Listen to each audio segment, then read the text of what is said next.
Tonight, we explore a world where the War of the Five Kings was ended not by battle, but by the most unlikely marriage in the history of the Seven Kingdoms. After months of northern victories that left Tywin Lannister cornered and the realm burning, a proposal arrived. Not from ambition, not from love, but from the cold arithmetic of survival. Robb Stark would take Cersei Lannister as his queen. His sisters would come home, and the war would end before another winter stripped the North to the bone. But ending the war and winning the peace are not the same thing. A queen who hated her husband, a king who distrusted his own decision, a mother who saw betrayal in every chamber, and a realm waiting for the marriage to break. These were the things that came after the swords were sheathed. This is the story of what might have happened if Robb Stark married Cersei and ended the war. The Westerlands, what the arithmetic said, 299 AC.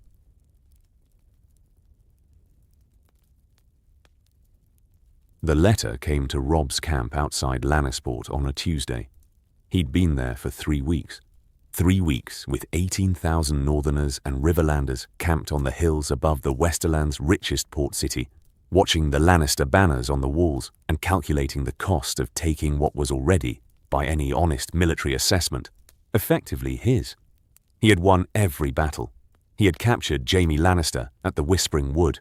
He had driven Tywin Lannister off the field at Oxcross and harried him through the western hills until Tywin's army was no longer a field force, but a defensive garrison and a series of ravens asking his allies for help. That wasn't coming. The North had won the war. The North had won the war and was now in the specific, dangerous position of winning armies, the position where the winning was complete, but the peace wasn't, where the enemy was beaten but not destroyed, where every additional week of campaigning cost men and coin and horses that the North didn't have, and that the Westerlands could absorb from their gold mines indefinitely. Robb understood this better than he wanted to. Catelyn had been saying it for months in the specific Catelyn way, which was to present the arithmetic directly and wait for him to argue with it, and then present it again when the argument failed. "We cannot hold the Westerlands," she had said last week. "We can raid them, we can burn them. We can take their castles one by one and garrison them with men we don't have. We can do all of that and win ourselves an occupied province full of people who hate us, at the end of a supply line that runs 800 miles north, and wait for the Tyrells or the Dornish or Stannis or whoever decides the moment is right to come for us from behind." "We've won every battle," Robb had said. "Winning battles and winning a war are different. Winning a war and winning a peace are different again." She'd looked at him. "Your father knew the difference. He didn't act on it in time, but he knew it." The letter arrived the next Tuesday. It was from Tywin Lannister. The seal was the lion. The handwriting was not Tywin's. A scribe's hand, controlled, impersonal, but the voice in the words was entirely his. "Lord Stark, the realm is destroying itself. You have won a military campaign. You have not won a kingdom. The throne is occupied by my grandson, who is young, and the realm's recovery depends on orderly governance, which requires the war to end. I propose a negotiated settlement. The terms I am willing to discuss are generous. The terms you would receive from continued campaign are not. I suggest you read this letter twice before burning it. Your sisters are well. Sansa attends my daughter-in-law daily. Arya is somewhere in the city. Neither has been harmed. I give you my word on this, which is worth more than you currently believe it is. What I propose is a marriage between the king in the north and the queen regent, between you and Cersei. I will explain why this is not as absurd as it sounds. Send a rider if you wish to hear the explanation." Robb read the letter twice, as instructed. He did not burn it. He brought it to Catelyn. Catelyn, what the Tully and her did with it, 299 AC. Catelyn read it in the tent with the candles guttering in a western wind that came off the sea and smelled of salt and something metallic that was either the iron in the water or the iron in the air that accumulated around armies that had been in the field long enough. She read it once. She set it on the table. She looked at her son. "He's serious," she said. "You can tell that from a letter." "I can tell that from the fact that Tywin Lannister wrote it at all." Tywin Lannister does not send proposals he's using as distractions. He doesn't need distractions. His position inside Casterly Rock is more defensible than anything we can bring against it. And he knows it. And we know it. And the fact that he's offering anything rather than simply waiting us out means he's calculated that the offer is better than the wait. Robb sat down across from her. "He's offering Cersei," he said. "He's offering peace with a Cersei-shaped bow on top." She looked at the letter again. What he's actually offering is legitimacy, your claim to the throne, which you've declared, but which the South has not accepted, and which the Tyrells in particular have been watching with the comfortable neutrality of people who benefit from both sides, exhausting each other. Your claim becomes real the moment you marry into the Lannister bloodline. Cersei is Robert's widow. Cersei is the mother of 3 children who were born outside of... She stopped. "You know what Cersei is. I know what she's accused of being. I know what father believed she was. I've never confirmed it. Jon Arryn confirmed it before he died. Your father confirmed it. The lineage book. The lineage book is evidence, not proof." Robb held her gaze. "I'm not defending her. I'm saying I know what I know, and I know what I'm told, and they're different things." Catelyn looked at her son. He was 17 years old. He was a man who had never lost a battle. He was also, she recognized with the specific, complicated pride and terror of a mother watching her child become something larger than she'd expected, right about the distinction. "He's asking you to be king," she said. "Not king in the north. King of the 7 kingdoms. Cersei is the queen regent. Joffrey is the king, a child king with a fractured court and a realm that's been at war for a year. If you marry Cersei, I don't become Joffrey's father. No, Joffrey is Joffrey, but you become the man who can manage Joffrey, who sits beside Cersei in council, who has the Lannister resources and the Northern Army and the specific combination that lets you hold what you've won without spending the next 10 years defending it. She will hate me. Probably. She hated Robert. Look at what that produced." "You're not Robert." She held his gaze. "I mean that in the specific way that matters here. Robert drank and hunted and didn't notice what was happening around him. You notice everything. You're not..." She stopped. "You'd have to be careful in ways that Robert never was. You're telling me to consider it. I'm telling you the arithmetic." She picked up the letter. "Your sisters are in that city. Sansa has been there for a year. Arya, he says she's somewhere. Which means he doesn't know where she is. Which means she's found a way to be invisible. Which means she's surviving. They come home if this happens." She set the letter down. "They don't come home any other way. Not without a siege that kills half the city and takes 6 months." Robb was quiet. Grey wind was at the tent entrance, the direwolf's green eyes in the dark outside. Watching. The wolves always knew. They didn't counsel. They didn't predict. They simply knew that something was shifting. "Let Tywin explain it," Catelyn said. "You don't agree to anything. You listen to the explanation. Agreeing to listen is not agreeing to the thing itself." Tywin Lannister would disagree. "Then be careful in the conversation." She stood. "That's the skill set you're going to need if you say yes anyway. You might as well start practicing." Tywin, the explanation, 299. AC. They met in a farmhouse 3 miles from the Lannisport walls. Robb came with Catelyn and the Blackfish and 10 men. Tywin came with Kevin and Sir Adam Marbrand and 10 men. The farmhouse belonged to a man named Tommen, who had left it when the armies arrived and who would return to find his table had been used for the negotiation that ended the war and would tell the story for the rest of his life. Tywin sat across from Robb. Robb had been imagining this meeting since his father's arrest.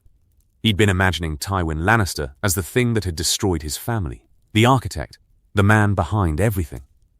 The specific villain that wars needed to have a human face. He'd built that face in his head for a year. The face across the table was old. Not diminished. Old. The specific oldness of a man who had been running a machine for 4 decades and who had the machine's marks on him. The gold was there, the gold clothes, the gold chain. The Lannister aesthetic that communicated wealth through restraint rather than excess. But the eyes were the thing. Cold and precise. The eyes of a man who looked at everything and classified it before deciding whether it was worth his further attention. Tywin was classifying Robb. Robb let him do it. "You came," Tywin said. "You offered an explanation. I came to hear it. You came because your mother is intelligent and because you have enough of her in you to listen before you decide." He glanced at Catelyn. "Lady Stark, I hold the arrest of your husband against circumstance rather than design. It was not how things were intended to proceed." "Lord Tywin," Catelyn said. "The explanation, if you please." He looked at her for a moment. "Then, the realm is broken. This is not a northern victory or a Lannister defeat. It is a condition. The Reach has not committed. Stannis is alive and claims the throne. The Riverlands are wrecked. The Vale is neutral. The Iron Islands are raiding the North's coast as we sit here." He folded his hands. "Every one of those problems gets worse if this war continues. Every one of them becomes manageable if it stops. It stops when Joffrey abdicates, or surrenders," Robb said. "Joffrey will not abdicate. He is 13 years old, and he is angry, and he has Kingsguard, and he believes he is right." Tywin held his gaze. "I can manage Joffrey. I have been managing Joffrey for a year. What I cannot do is manage Joffrey and a northern army and a Greyjoy invasion and Stannis Baratheon simultaneously. I am capable of many things. I am not capable of all things at once." "What do you get from the marriage?" Robb said. "Not what do I get. What do you get?" Tywin's eyes sharpened almost imperceptibly. The North swords behind the Lannister position. The specific credibility that comes from the king's enemies becoming the king's allies. The end of the supply problem that's been killing my Riverlands garrison. He held the gaze. And someone managing my daughter who is not me. Someone she'll fight. Someone she'll fight, and who will survive the fighting. A pause. "You are not Robert Baratheon. I am aware of that. My daughter is also aware of that. Whether she appreciates it is a separate question." Robb looked at the table. "Joffrey stays king," he said. "Joffrey sits on the throne. The throne does not govern. The small council governs. The hand governs. If you become hand, I'm not becoming hand." Tywin looked at him. "No, you wouldn't." A very brief pause that was Tywin revising. "Your uncle, then, the Blackfish, has the reputation. Discuss that later, if there's a later." Robb held the gaze. "My sisters. Returned to Winterfell before the wedding. On a ship, escorted by Lannister guards who answer to me personally, with enough gold to rebuild whatever those Ironborn burned." Catelyn's breath caught. Robb didn't look at her. "My father," Robb said. Something moved across Tywin's face. Not emotion, the specific facial adjustment of a man encountering a variable he had anticipated and prepared for. "Your father took the black. The Watch's vows are not the same as a prison sentence. A pardon exists.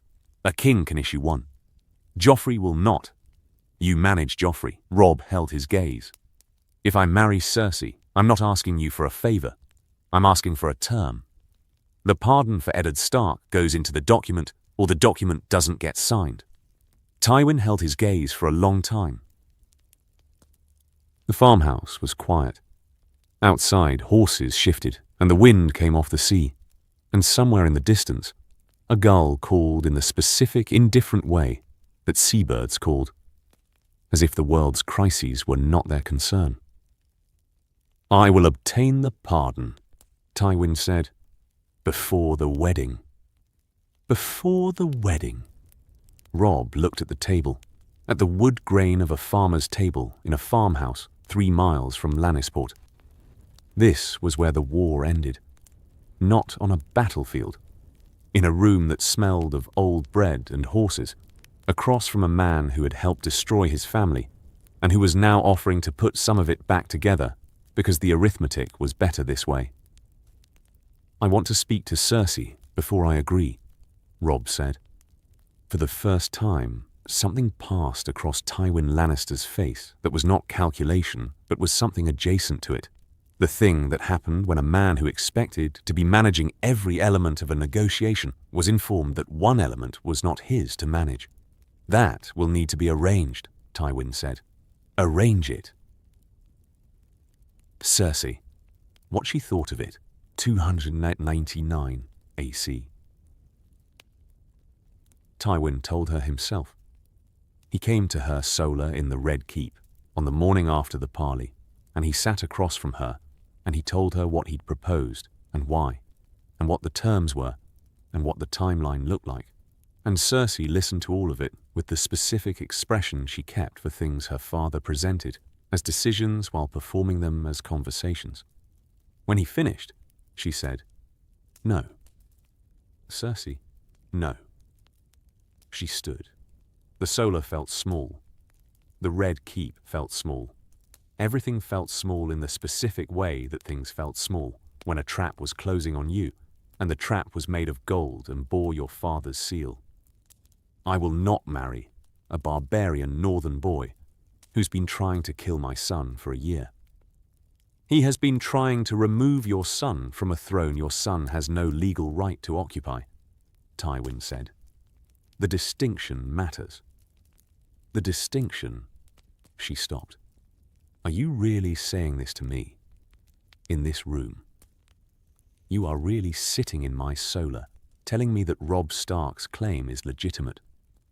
I am telling you that Robb Stark's claim is sufficiently credible that he has been winning every battle for 8 months, and that the realm's recovery requires the battle winning to stop." He held her gaze. The Tywin gaze, the one that said, "I have made the calculation and you have not, and your feelings about the calculation do not alter the calculation. You will marry him. Robert was bad enough. Robert was a drunk and an oaf, and he hunted everything and he hit me twice." She stopped. She had not meant to say that. The hitting. She had stored that information in the specific place where things were kept that could not be used and could not be discarded, and that surfaced sometimes in ways she hadn't authorized. Tywin's face did something that was not quite sympathy, but was in the neighborhood. Robert Baratheon was a man whose specific failures are not a useful model for what this will be. Robb Stark is 17 years old. He is intelligent. He has, by all accounts, the kind of military leadership that what? That makes me want to share his bed. She looked at her father. "Have you actually thought about what this means? Not the political arrangement. What it means. I will be his wife. He will be in my rooms. Yes. He'll want heirs. Cersei." Tywin said her name with the specific weight of a man who was about to say something she would find painful. "Your children are alive because I negotiated this. Your son stays on the throne because I negotiated this. Your position in this city, which was becoming untenable, which was becoming the position of a woman whose political capital had been spent and who was surrounded by people waiting for the moment to..." He stopped. Chose the rest. "This is the best arrangement available. It is not what I would have chosen if I had chosen the circumstances. I did not choose the circumstances. Neither did you. She looked at the window. The city below. Her city. The city she'd been managing since Robert's death. The specific, grinding daily work of keeping Joffrey's throne stable while the world came apart around it. She'd loved this city in the way that you loved things you were terrified of losing, with the love that was almost indistinguishable from fear. "He wants to meet me before he agrees," she said. "Yes, that's..." She turned from the window. "He wants to evaluate me, like a horse. He wants to make sure the terms are what they appear to be. That is not an unreasonable concern. He's a boy. He's a king." Tywin held her gaze. "Treat him like one and this can work." "Can it?" She said it flat. "Not a question. I have kept this family together through worse than this. I will keep it together through this." He stood. "The meeting is arranged. Day after tomorrow? In the throne room, which is his idea. He wants a formal space which tells you something. Tells me he's nervous. Tells you he's taking it seriously. At the door, Cersei, he is not what you fear. He is not Robert." "How would you know?" "Because Robert was a man who required nothing from those around him except their amusement and their indulgence. This boy requires their honesty." Tywin looked at her. "You might find that more difficult. I suggest you prepare for it." He left. Cersei stood in the solar. She thought about Jaime. Jaime was in the Riverlands somewhere, a prisoner in Robb's camp. She had been receiving letters from him, carefully worded, stripped of everything that would endanger them both. Letters that said nothing except that he was alive. The alive was the thing she held on to. The alive was the thread. If she married Robb Stark, Jaime came home. That was presumably part of the terms she hadn't heard yet. The prisoner exchange. The release of the man the Starks had been holding for a year. Jaime came home. And then he was her brother, and she was married to a northern boy, and the world was a different shape than it had been yesterday, and the shape would have to hold. She thought, "I survived, Robert." She thought, "This will be different." She thought, different could be worse. She called for wine and sat in the solar as the sun moved across the city and tried to understand what her life was about to become. Robb and Cersei. The throne room. 2:99 AC. The throne room was empty, except for them. Robb had specified that. No advisors, no guards beyond the door, no witnesses.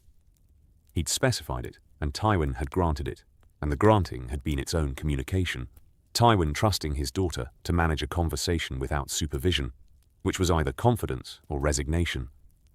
Cersei was waiting when Robb arrived. She was standing at the foot of the Iron Throne steps, not sitting in it, the King's Guard's position, not the Queen's, the placement of someone who had arrived early and who had decided not to claim the obvious position. She was wearing green, the Lannister green that matched her eyes. The specific Cersei decision to communicate through clothing, because clothing was the one domain that couldn't be negotiated away. Robb walked in and she looked at him. He was not what she expected. She had expected, without meaning to, Robert. She'd been building the man she was going to meet out of the pieces she had. Warrior, northern, young, victorious.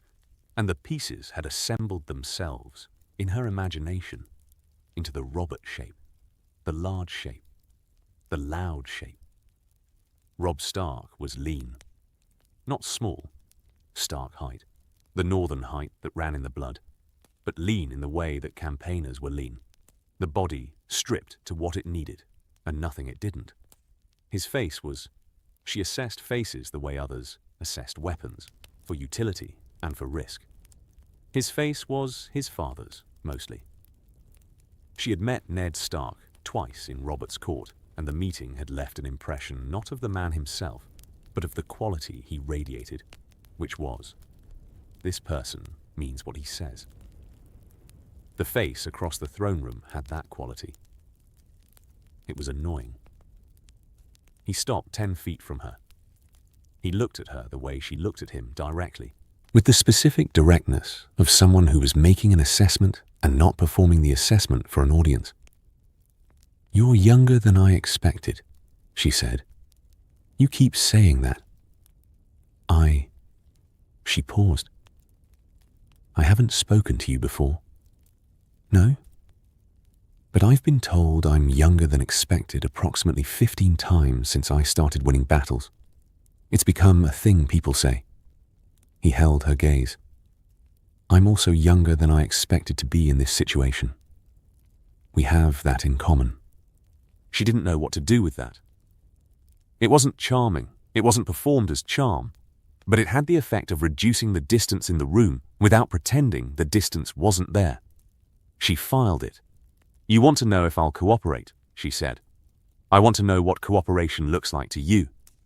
It means different things to different people. To me, it means staying alive and keeping my children alive." She held his gaze. "That's what cooperation has meant to me for 20 years of being in rooms full of men who wanted something from me. I cooperate in exchange for the people I love being safe. Your children are safe.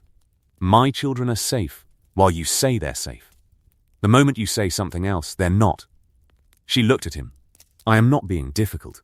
I am telling you the specific thing that I will require for this to function, which is, the assurance about my children is not political language. It is a condition. It's in the terms," Robb said. "In writing. Joffrey retains the throne. Tommen and Myrcella are not treated as hostages or evidence. Their status as Baratheon children is not publicly disputed. Publicly, privately," he stopped. "You know what people know. I know what people know. Neither of us can unknow it. The question is whether the knowing becomes official." She looked at him. "You're smarter than your father," she said. It landed differently than she intended. His face changed, not dramatically, the controlled Stark change. The mention of Ned Stark in this context produced something that was not hurt exactly, but was in the territory. "My father was the smartest man I knew," Robb said. "He also got himself killed by being smart in the wrong language." He held her gaze. "I'm trying to learn from the difference. You sent him to the wall, he's alive. That was the negotiation. He took the black, that was the price. But alive." He paused. "He's my father. I would prefer him here. He would prefer to be here. We're both managing the gap between preference and available." She looked at him for a long time. "Do you have anyone you love?" she asked. The question wasn't political. It came out before the political version of it arrived, which meant it was the real question. She watched his face. "My family," he said. "That's not what I asked." "I know." He was quiet for a moment. "There was a woman, a healer, south of here. I was wounded. It was not." He stopped. Nothing happened. The war was more important. I told myself that. He held her gaze. "You asked because you wanted to know if I was capable of it. I asked because I wanted to know if I was marrying a man who already regretted it, or a man who hadn't yet." "Neither," he said. "I'm marrying a woman who is capable of ending a war if she chooses to be. Whether she chooses to be depends on whether this room produces something worth choosing." He looked at her directly. "I'm not going to pretend this is something it isn't. I'm not Robert. I'm also not going to pretend you're not Cersei Lannister. We are what we are, and we're going to have to work with it." She studied him. "You're going to be watched," she said.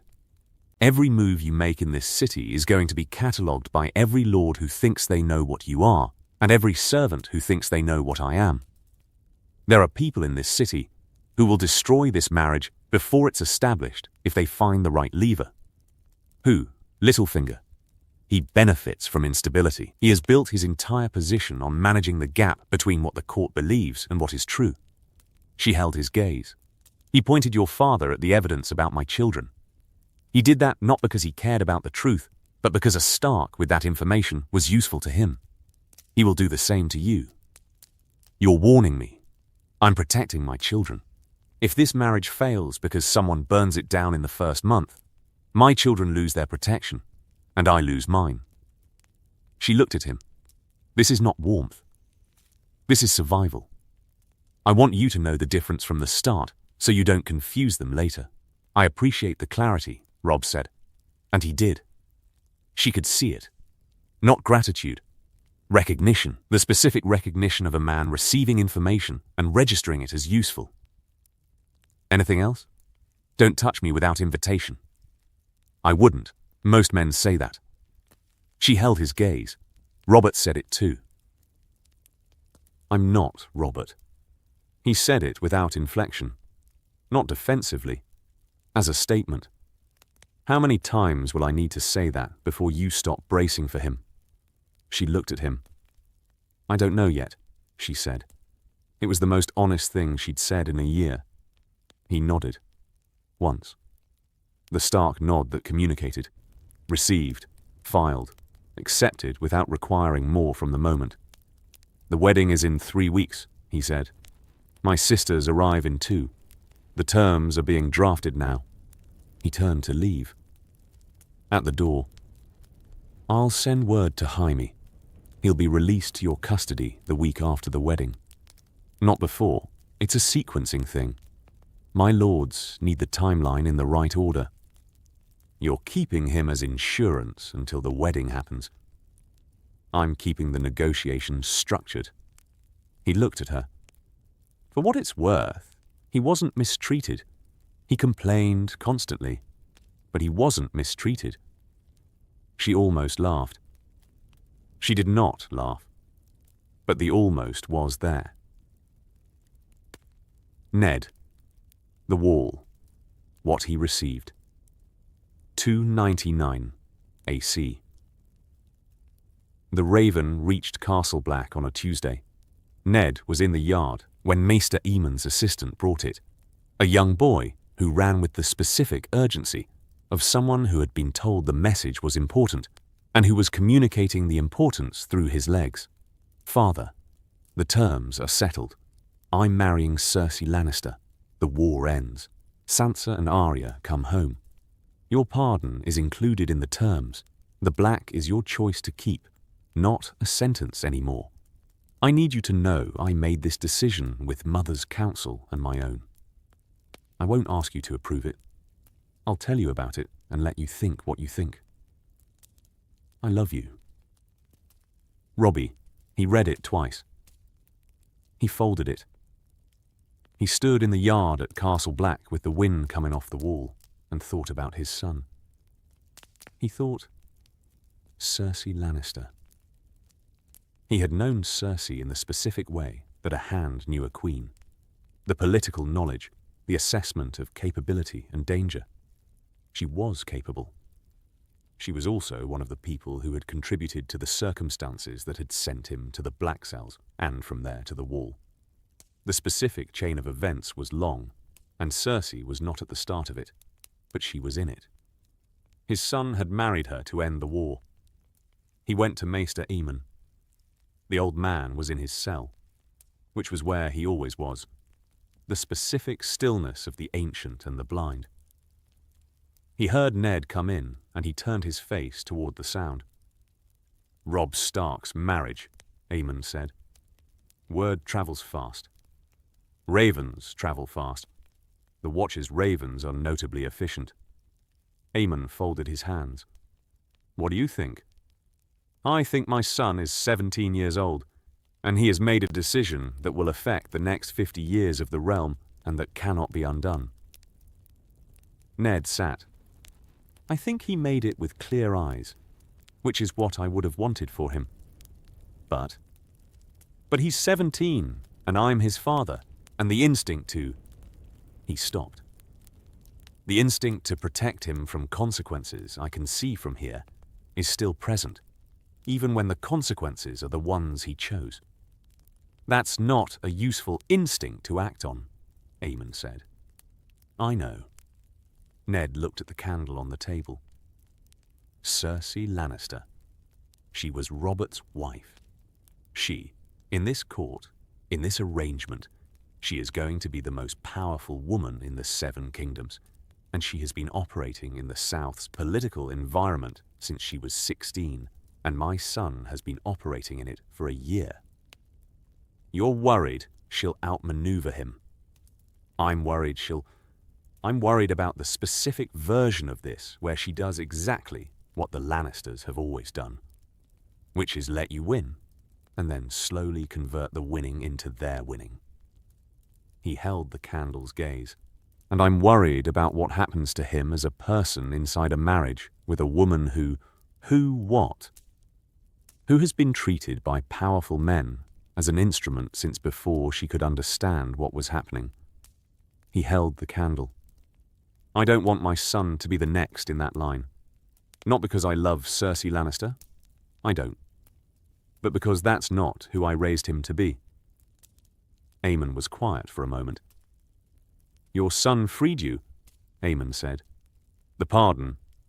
I know. He freed you and then sent you a letter about his marriage rather than commanding you south. He gave you the choice. He did. A man who gives his father the choice has been paying attention. Aemon folded his hands. The boy you raised is not the thing you're afraid of him becoming. Ned sat with that. He sat with it for a long time. He wrote back that night. Robb, I understand the terms. I understand why. I would not have made the same decision, but I was never going to be the man who made this decision. That was always going to be you. Be kind to her. Not because she deserves it, because you do. Stay at your desk.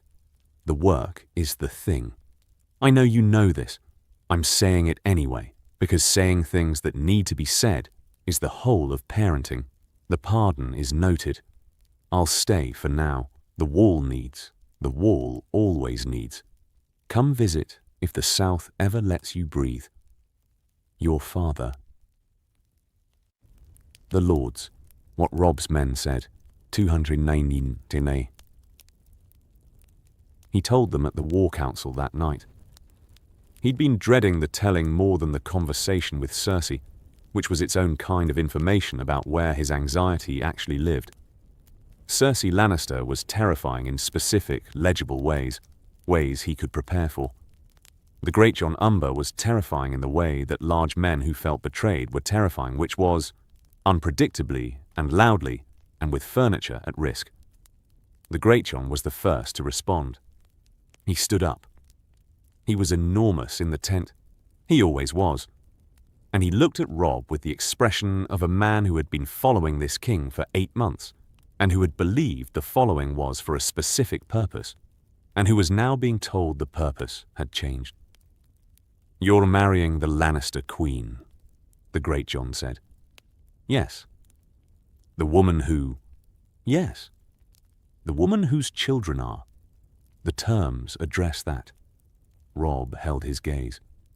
The terms have addressed everything I need them to address.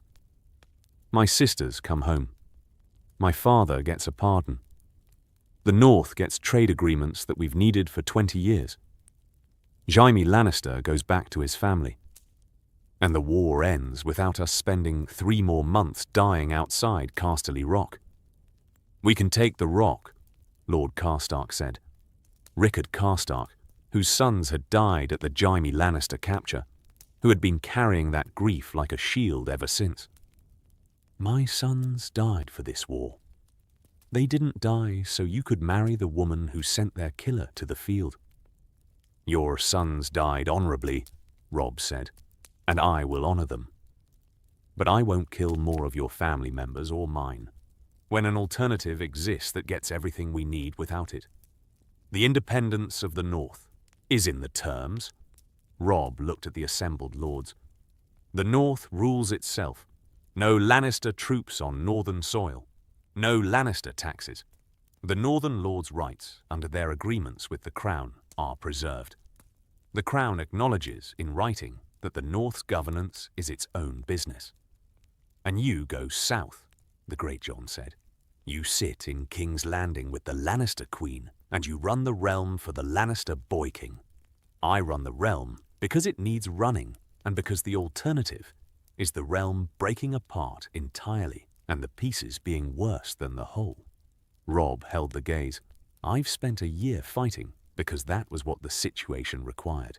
This is what the situation requires now. I'm asking you to follow me through the hard part of winning, not the battles, the after. The Greatjon sat down. He sat and he looked at the table, and he was quiet for a long moment. If this goes wrong, he said, if the Lannisters use this to rebuild and they come for us afterward, I'll lead the army north myself, Robb said, with a Lannister wife at my side who will have as much reason as anyone to want it to work. He met the Greatjon's eyes. I know what I'm asking. I know how it sounds. I also know what 3 more months in the Westerlands produces, which is dead Northerners and a richer castle, and no closer to ending it. Lord Glover said, the phrase. Robb looked at him. You made a promise to Lord Frey, Glover said. The crossing, the marriage. If you marry Cersei Lannister instead of a Frey daughter, that negotiation was for the crossing. The crossing happened. The marriage is a separate arrangement. He heard how it sounded. I'll deal with Walder Frey. He'll say you broke your word.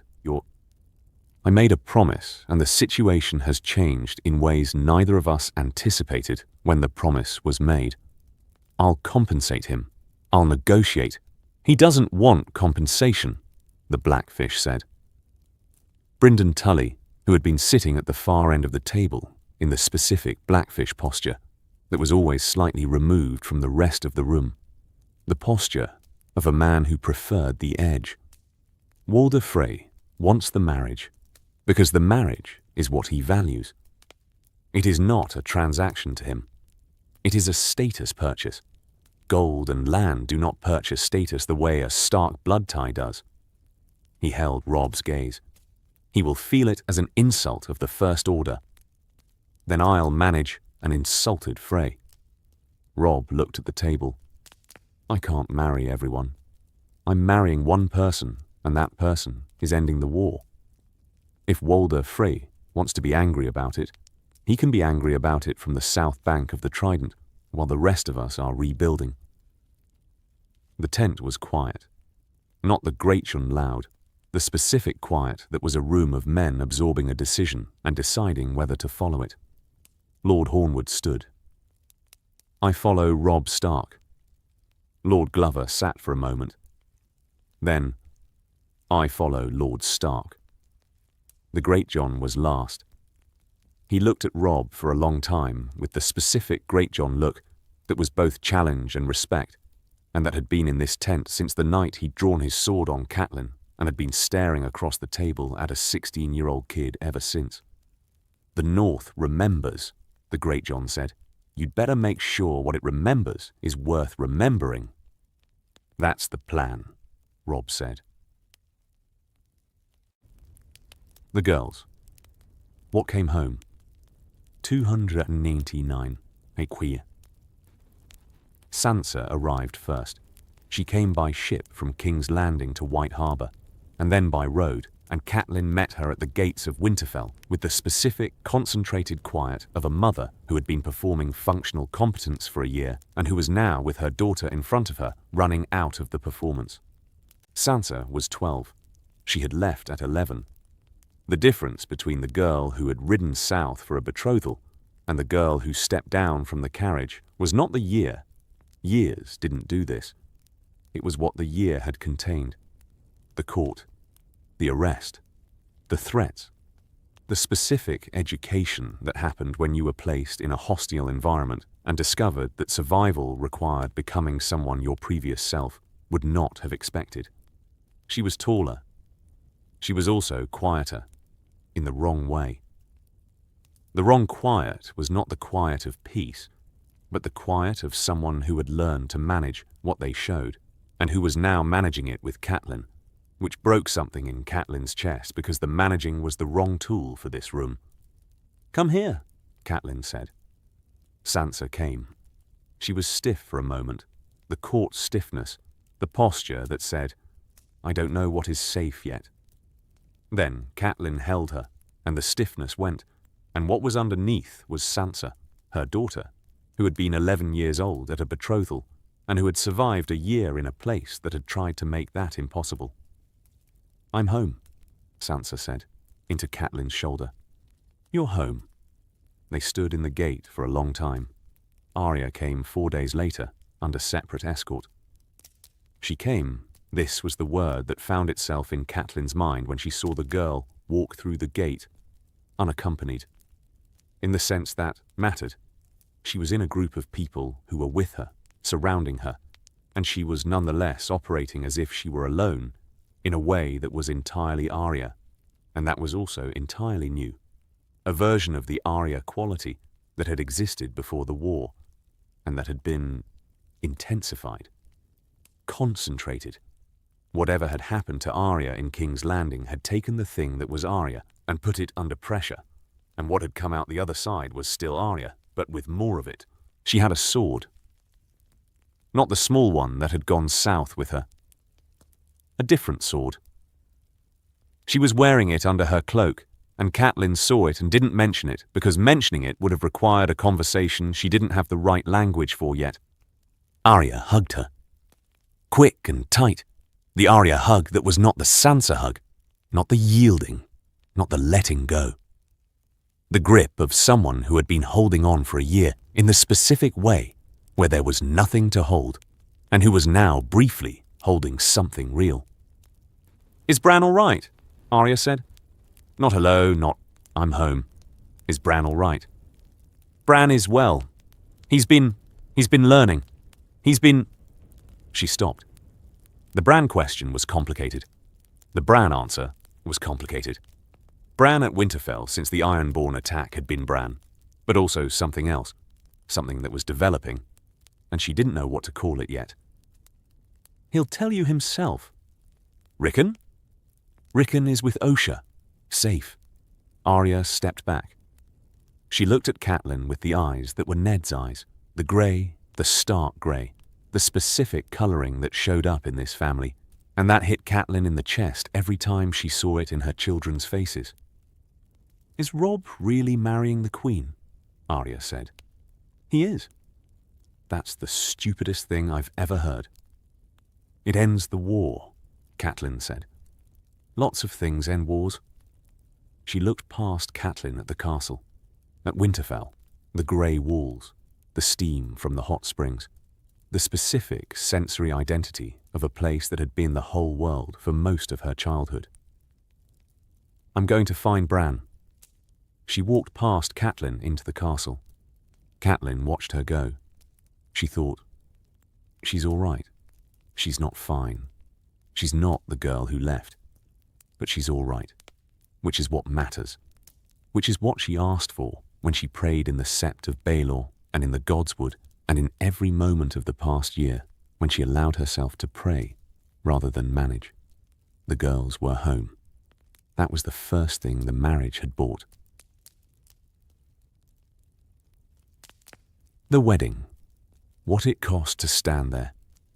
299 acres on keyboard. The wedding was in the Great Sept of Baelor. This was Tywin's doing.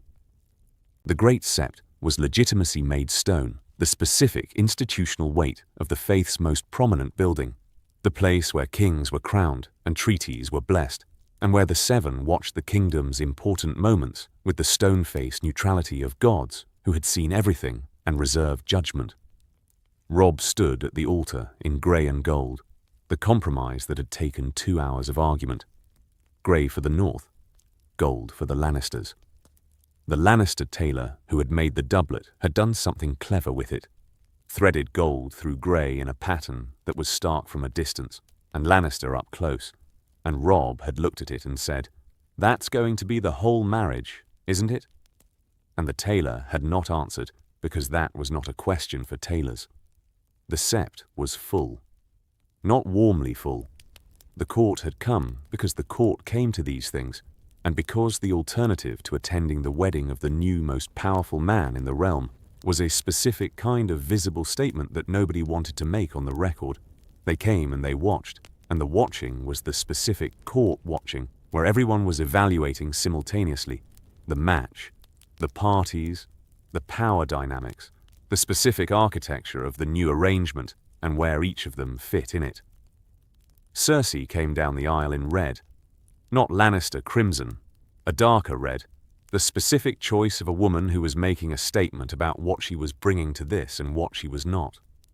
She walked the way she walked everything, like the floor was hers and she was permitting it to be walked on. Whatever she was feeling, and there was something there.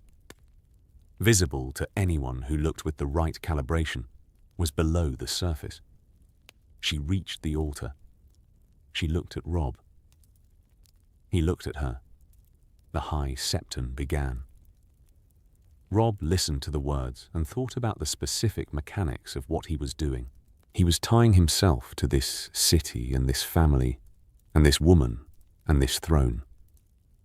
He was ending a war in the specific way that wars ended, when the people fighting them decided the ending was better than the continuing.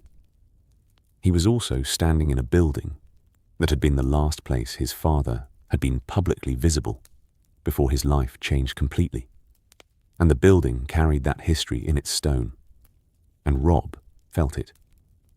I am Robb Stark, Lord of Winterfell, King of the North. And I take this woman. He said the words. Cersei said the words. Her voice was clear and controlled, and entirely without the performance of joy that weddings usually demanded, and that nobody in this building expected from her. She said the words as facts. I take this man. I take him as my husband. I will be his lady.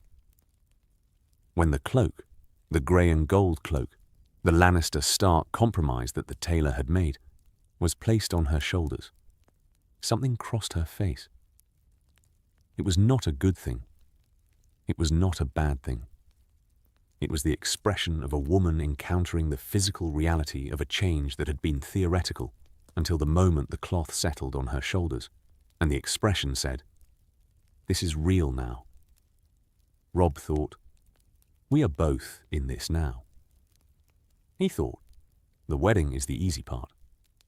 He was, as was becoming habitual, right. The first night, 299 AC. He knocked on her chamber door. This was also a decision, not assuming, not commanding, knocking. The knock communicated, this is your space and I am requesting entry. Whether the communication was received as intended was uncertain. She opened the door. She was still in the wedding gown. She'd removed the cloak. It was folded on the chest near the door, which was its own statement, and her hair was half down from whatever the hairdressers had done to it, the braid coming loose, in a way that was either deliberate or the result of hours of tension in a neck that had been held straight too long. Lord Husband, she said. My lady. He looked at her. I want to be clear about something. Do you? This doesn't have to. Tonight doesn't have to be. He stopped. He was bad at this. He had known, since the conversation in the throne room, that this conversation was coming, and he had rehearsed it, and what he had prepared had sounded reasonable in his head, and now sounded clumsy out loud. I'm not Robert. I said that already. What I'm trying to say is, I'm not demanding anything from you that you're not prepared to give. She looked at him. The marriage requires consummation, she said. You know that. I know that. Tywin knows that. If we don't consummate, every lord in the realm will know by morning, and the marriage will be challenged within the week. She held his gaze. This is not a personal choice. It is a political requirement. I am aware of the difference. So am I. He held her gaze. I'm saying, tonight is a political requirement. Everything after that, I'm not assuming. I'm not expecting. If at some point it becomes more than political, that's a different conversation. He paused. I don't want you to be afraid of me. I'm not afraid of you. You were afraid of Robert. I was. She stopped. That is not a thing I've told you. You told me in the throne room, when you said don't touch me without invitation, and then said Robert said that too. That was telling me. He held the gaze. I'm not going to hurt you. She looked at him for a long time. You're very serious, she said. I'm told I'm younger than expected, he said. She did something he did not anticipate. She laughed. Not much. A small sound, genuine in a way that was different from the Cersei sounds she'd been making all day, the controlled sounds, the performative sounds. This one was real. Brief. And gone almost immediately, replaced by the control. One serious conversation at a time, she said. We've had enough for the evening. She stepped back. He came in. Later, not much later, because neither of them was equipped to make more of the night than the night required. They lay in the dark on opposite sides of the very large Lannister bed, and the specific silence between them was not cold, but was not warm. It was the silence of two people who had taken a step, and who were now assessing what they had stepped onto. Your brother, Robb said, into the dark. Jaime is coming home next week. She said it carefully. I know. I mean, when he does. How you? He stopped. It's going to look like a lot of things to a lot of people. Everything in this city looks like a lot of thing to a lot of people. I'm saying I know about the rumors. I'm saying I've never been given proof. And I'm saying that whatever the truth is, I am not going to... He stopped. I am not going to make my marriage into a prison to manage a rumor. A long silence. You know, she said. You said you don't have proof, but you know. I know what people say. People say many things. They do. He was quiet. The children's position is protected. It's in the terms. Whatever the truth of their parentage, their status is not being publicly challenged. I agreed to that. He held the dark. What I'm saying is that Jaime coming home is complicated, and I'm aware of the complications. She said nothing. Is there anything I need to know? Robb said. Not for political reasons, to manage the complications. A longer silence. Jaime and I have been... She stopped. We are the only people who have ever understood each other completely. That is not a political relationship. She paused. It is also not a current one. Not in the way you mean. Not since... She stopped again. Not for a long time. All right. Is it? It has to be. He held the dark. I'm not going to be Robert about it. Robert drank himself into oblivion and produced bastards across the realm and called it personal freedom. I'm not going to be Robert about Jaime, and I'm not going to be Robert about anything. He paused. I'm going to try to do this correctly. Whether correctly is possible, I don't know yet. She was quiet for a long time. I will not make you look foolish in public, she said. That is what I can promise now. The rest, I can't promise the rest yet. That's enough for now, Robb said. The dark, the silence, the specific quality of a night that had been the beginning of something that neither of them understood yet, and that was going to require more from both of them than they currently had available. They slept, eventually. Not easily, but they slept. King's Landing. The first weeks. 299 AC. He moved into the Red Keep with 12 Northern Guardsmen and Grey Wind. The Guardsmen were a political statement. The 12 was not a number chosen for security. Robb was in a city that now nominally supported him, surrounded by Lannister soldiers in the Red Keep itself. The 12 were chosen because 12 Northern men in Grey Stark livery in the corridors of the Red Keep communicated to everyone who saw them. There is a new presence here, and the presence has teeth, and the teeth are specific. Grey Wind was a different kind of statement. The direwolf had been with Robb through every campaign. The wolf did not distinguish between friend and enemy through the court's usual methods, rank, clothing, position. The wolf distinguished through the specific animal intelligence of something that processed threat at a level below politics. Several members of the small council had walked into the council chamber on the first day, seen Grey Wind in the corner, and immediately recalibrated their approach to the meeting. This was not accidental. Robb took the small council in the second week. Not the Hand's role. That was still in negotiation. The Blackfish being considered, but not confirmed. What Robb took was the presence. He attended every small council meeting, and he sat where he sat, and he said what he said, and the council proceeded with the specific, adjusted rhythm of a room, learning to navigate a new and unpredictable element. Pycelle was the first test. The Grand Maester was old and ancient and had been a fixture of the Red Keep's governance since before Robb was born. He was also, as Cersei had briefed Robb the evening before the first council meeting, a Lannister loyalist of the specific kind that was less loyalty than institutional habit. He supported whoever was currently in power with the automatic allegiance of a man who had decided, decades ago, that survival required being useful to the person at the top rather than the person who was right. Pycelle had been making a report about grain supply when Robb spoke. The numbers in that report, Robb said, are the numbers for the Crownlands alone.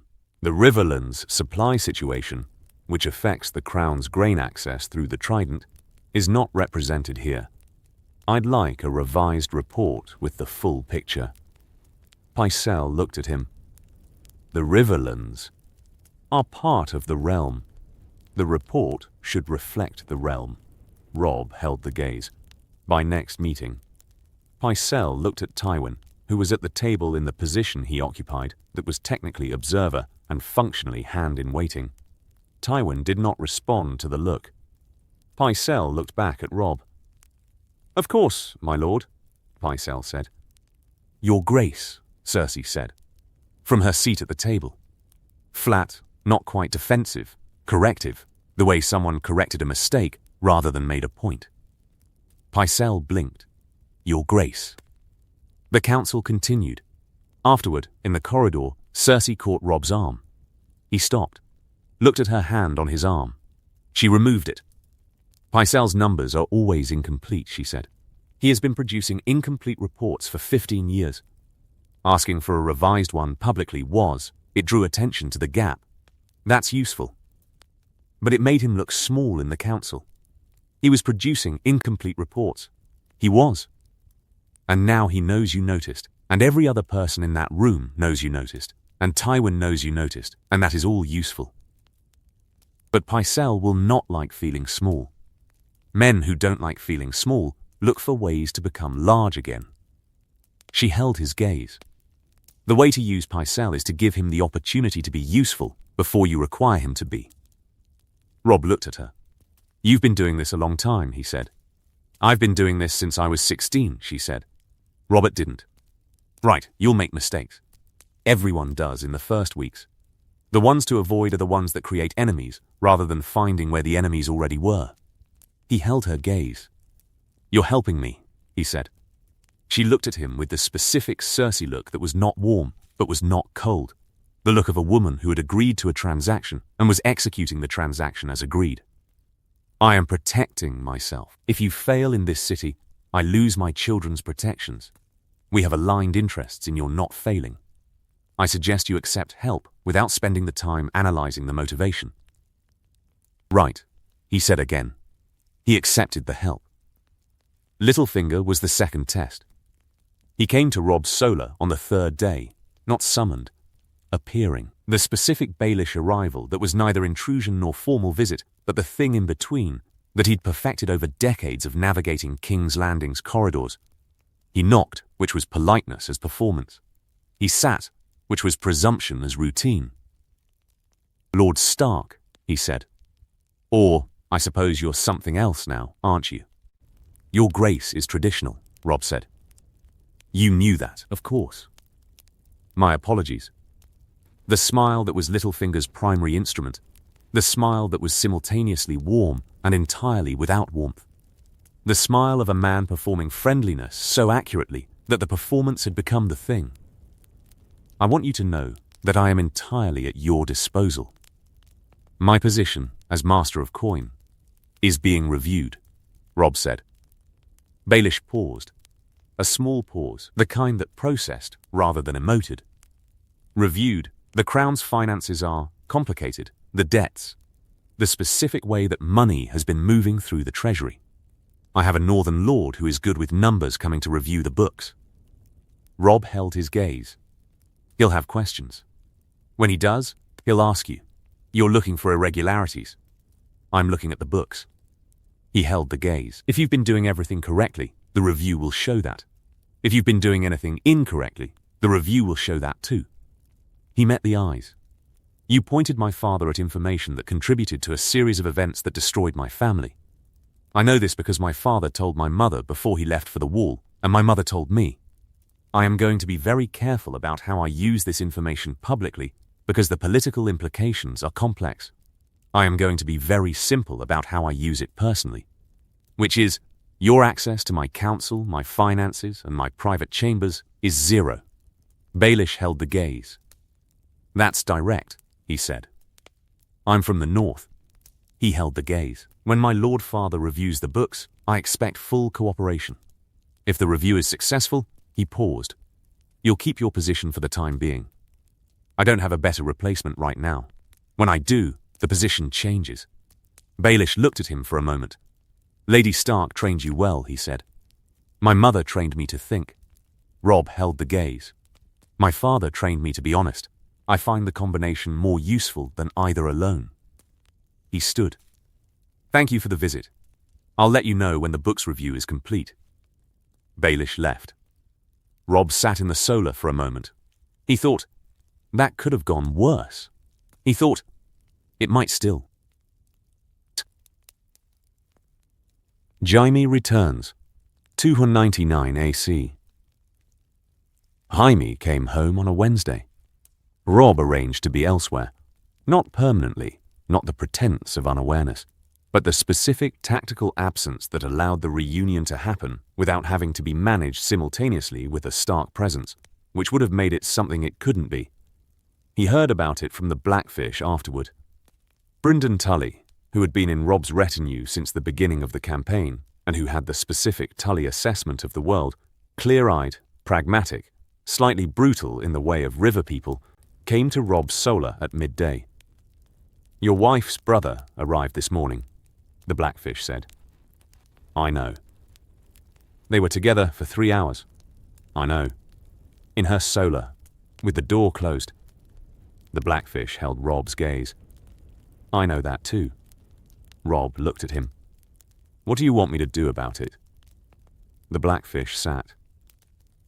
I want you to tell me what you actually think is happening and whether you've thought about what your lords will think is happening, and whether those two things are different. They're different, Robb said. What I think is happening is, my wife and her brother, who are the only people who have ever fully understood each other, are in a room processing what the last year has cost both of them. What my lords will think is that my wife is in a room with the man He stopped. With the man the rumors specify. Yes. And you want me to be concerned about that? I want you to manage it, the Blackfish said. You can be unconcerned privately. Publicly, the management matters. Robb looked at the table. I told her I wasn't going to be Robert about Jaime, he said. I meant it. Robert made everything worse by not paying attention and then paying the wrong kind of attention. I'm not going to install guards on my wife's door. I'm not going to interrogate her about her brother. He held the Blackfish's gaze. What I am going to do is make sure Jaime Lannister's position in this court is clear. Which is, he's my wife's brother. He's the previous Kingsguard Lord Commander, which means he's been removed from that position since the settlement. He's a Lannister whose family has just entered into a peace agreement with the Starks. He looked at the table. He's a problem that I deal with by being present rather than paranoid. You're going to charm Jaime Lannister. I'm going to meet Jaime Lannister and let him decide what he thinks. Whether that's charm or not is up to him. He held the gaze. He's going to hate me. He's going to hate me because I'm sitting in the role his family built, and because I'm married to his sister, and because the war ending, the way it ended, was not what he'd have chosen. That's fine. I can work with hatred. Hatred is legible. The Blackfish looked at him. Your father would not have handled it this way, he said. My father, Robb said, was right about almost everything, and dead. I'm wrong about some things and alive. The difference is in the method. They met in the training yard. Not arranged. Robb had been doing his morning training with the Northern Guards, and Jaime had found the yard, which meant Jaime had sought him out, which was its own kind of information. Jaime Lannister, without the white cloak, was still Lannister. The gold hair, the eyes, the specific physical quality of a man who had been the best swordsman in the realm for 20 years, and who carried the knowledge of it in the way he moved. He was also thinner than he should have been, the year of captivity visible in the hollows, and he was missing his sword hand. The hand was, Robb had heard about it. It had happened during transport, some incident in the Riverlands that the reports called an accident, and that the Blackfish called deliberate, and it had produced the specific transformation of a man whose entire identity was built around a physical capability that no longer existed. Jaime stood at the edge of the yard and watched Robb finish a bout with Daisy Mormont, who had come south as part of the northern retinue and who fought with the northern Polack style that was enthusiastic about hitting things. Robb caught his breath and looked at Jaime. Kingslayer, Jaime said. That's not... No. You, Jaime nodded at him. They're calling you that. In the taverns. Kingslayer's husband. The man who married the Kingslayer's twin. The North doesn't know whether to make you a hero or a joke. The North will figure it out, Robb said. Will it? Jaime looked at him. The Jaime look, direct, assessing, carrying the specific quality of a man who had spent his life being the most dangerous person in most rooms, and who was now working through what room he was in. You know what I am. I know what you did at the throne room, when you killed Aerys. Robb held his gaze. I know what he was about to do. I know that you saved a city and got called a traitor for 20 years. He paused. I also know you threw my brother out of a window. Jaime was very still. He's alive, Robb said. He's in Winterfell. He'll walk. He held the gaze. I'm not going to pretend that doesn't exist between us. I'm also not going to hold it as a debt indefinitely, because holding it indefinitely is Robert's method, and I've seen where Robert's methods go. Robert's dead. Yes, and his methods outlasted him. Which is the problem with bad methods. Robb held the gaze. You are the man my wife is closest to in the world. I cannot change that. I can either manage it by being a threat, or manage it by being present. I'm choosing present. Jaime looked at him for a long time. You're 17, Jaime said. I'm told I'm younger than expected. Robb held the gaze. I'm also the man who beat your father in the field 4 times, and who is standing in the Red Keep while Tywin Lannister sits in his castle calculating how to undo this arrangement. If you want to help him, there are methods available. If you want to see your sister not live the same life she lived with Robert, there are other methods. He picked up his sword from the rack. Think about which one you want to choose. He walked back into the drill. Jaime stood at the edge of the yard for a while. Then he left. He did not make a decision that day. But he made an observation. The boy was not afraid of him. Not of his reputation, not of his surviving sword arm, not of his relationship with his sister. Most men in most courts would have come into that yard radiating the performance of confidence. The Jaime Lannister presence required a specific amount of posturing in response. This boy had not posted.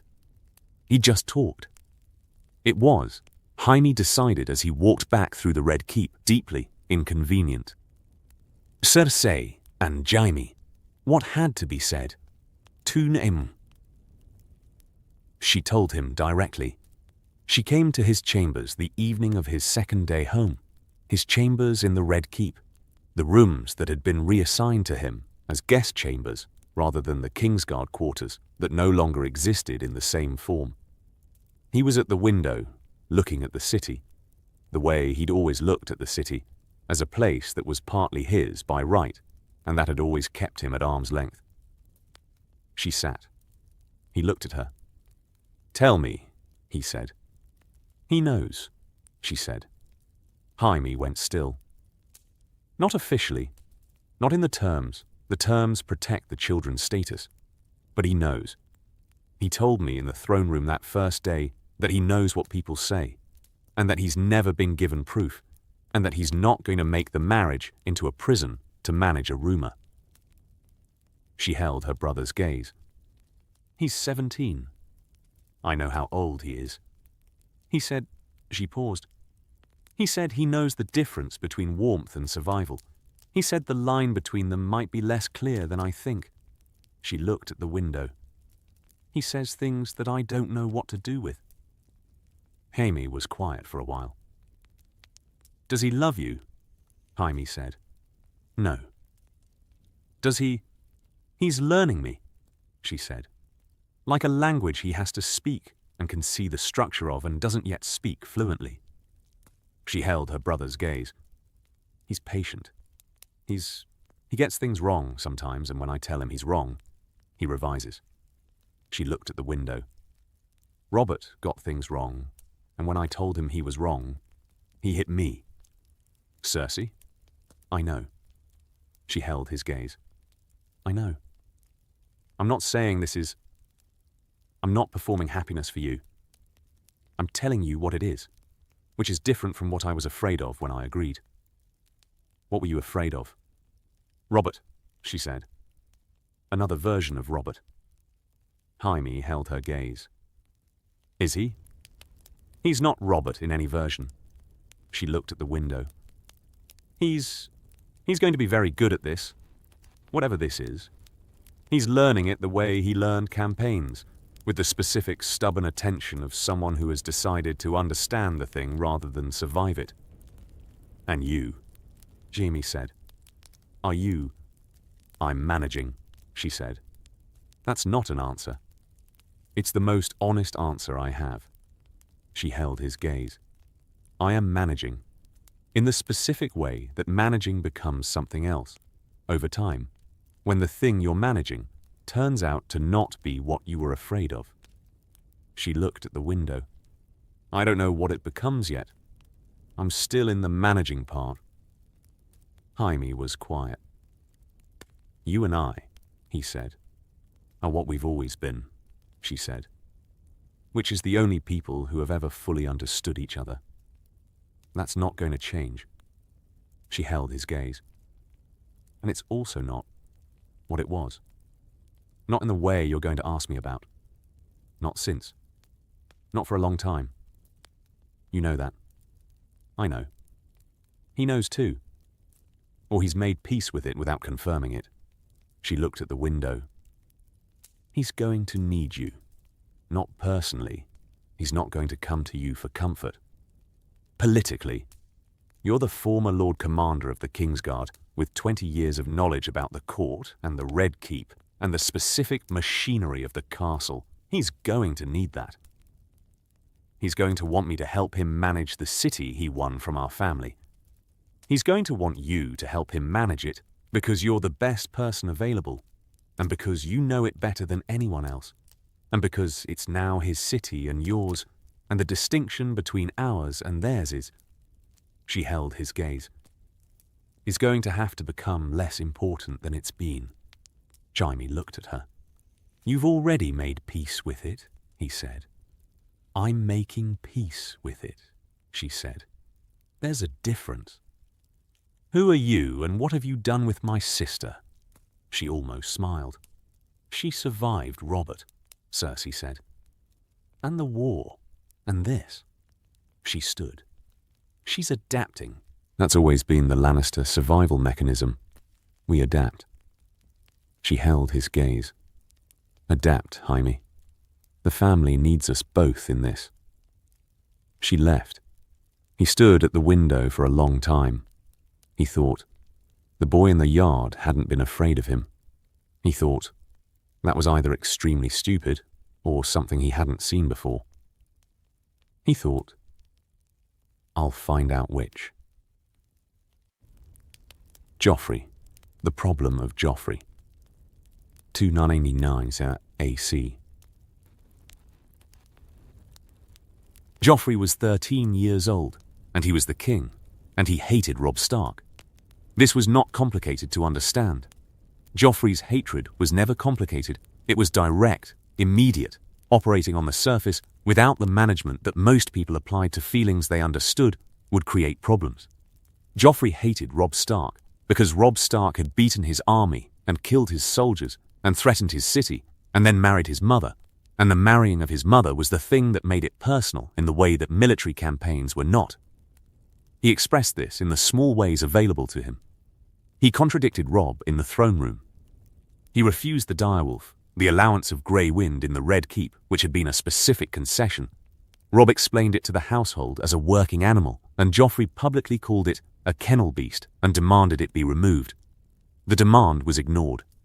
Robb was careful about Joffrey in the way that Cersei had advised, with a specific carefulness that did not produce confrontation, but did not produce deference either.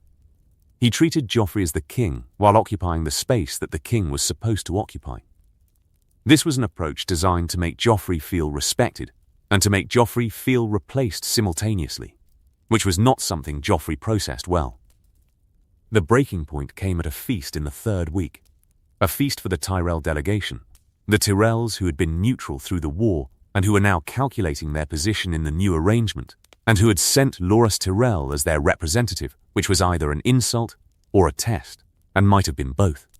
Joffrey was drinking wine, more wine than was appropriate. The wine had been happening more often, and the more often was a pattern that Cersei monitored, and that Robb was beginning to monitor, and that the servants were very carefully not commenting on.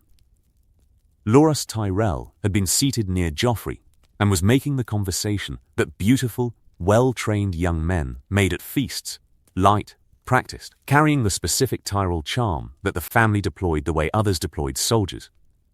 Joffrey had been performing fine until Loras mentioned, in the flowing conversational way of the feast, that he admired the king in the North's recent campaign. Joffrey said, "He's not a king." The table went quiet. Robb was 2 seats away. He heard it. "He's a northern lord who married my mother," Joffrey said. His voice was loud. The wine was louder. "He's not a king. He has a crown because my grandfather decided it was convenient, and because, Joffrey," Cersei said. Not loudly. Precisely, Joffrey looked at her. Cersei looked at him. Something passed between them that was maternal authority, and the thing a child did when it recognized the authority and was fighting the recognition and was losing the fight.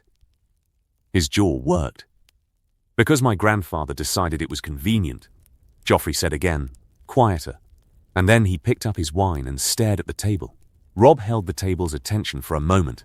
The entire table, all of them watching to see how this was going to be handled. He picked up his own cup. "The king is right," Robb said. "I'm a northern lord. I have been all my life. The crown is new, and I'm still getting used to wearing it." He held the gaze of the table, not of Joffrey, the table, the audience. "I'm also the man who's going to make sure this realm functions for the next 10 years, which is what matters more than what I'm called while doing it." He held up the cup. To the king. The table held the cup up. Joffrey looked at Robb. It was not gratitude. It was not warmth. It was the specific look of a 13-year-old encountering someone who had handled a challenge in a way that made the challenger look small without visibly humiliating him, and who was working out, in real time, how that had happened. "To the king," Joffrey said. Flat, later that night Cersei came to Robb's solar. She knocked. He opened. "That was well done," she said. "I've been told to avoid making enemies when I can find where they already are." She almost smiled. The almost. It was starting to appear more often, the specific fractional expression of a woman whose face had learned to show less, and who was discovering that this specific context was not producing the things the training was designed to manage. "Joffrey is going to be a problem," she said.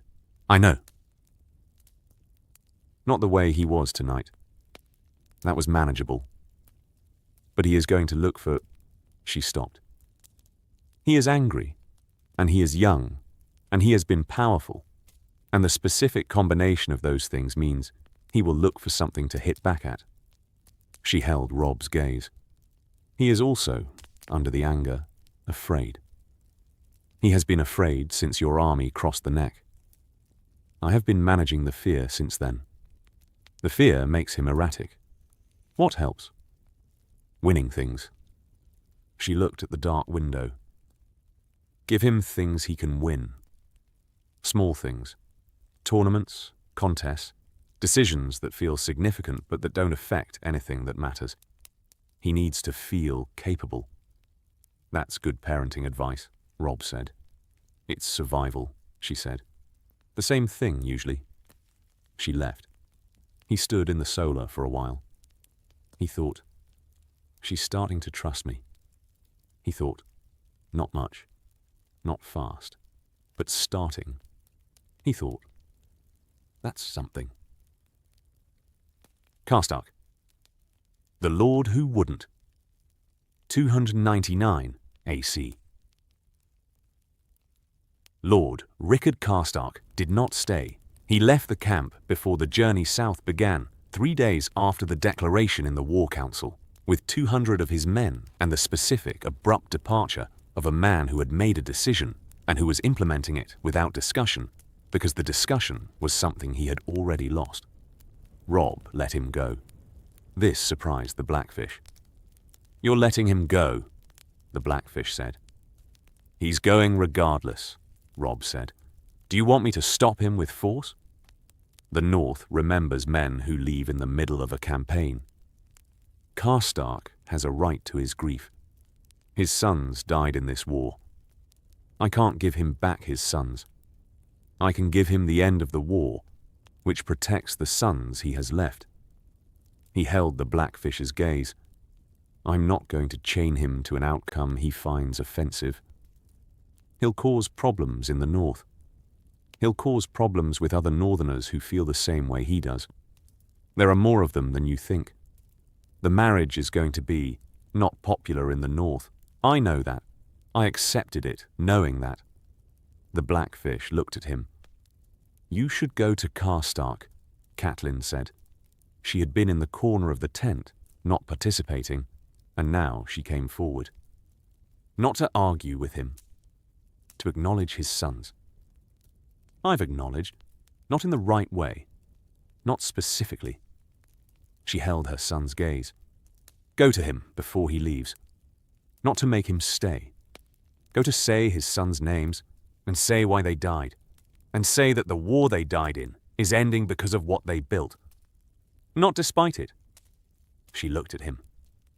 He'll still leave, but he'll leave having been heard, which is different from leaving having been dismissed. Robb went to Karstark. He found the old lord at the edge of the camp, his men in the process of striking their section.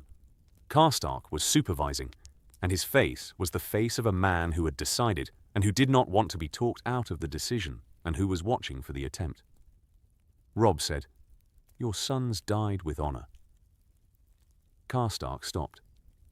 The one who held the left flank at the Whispering Wood when the Lannister cavalry broke through the line.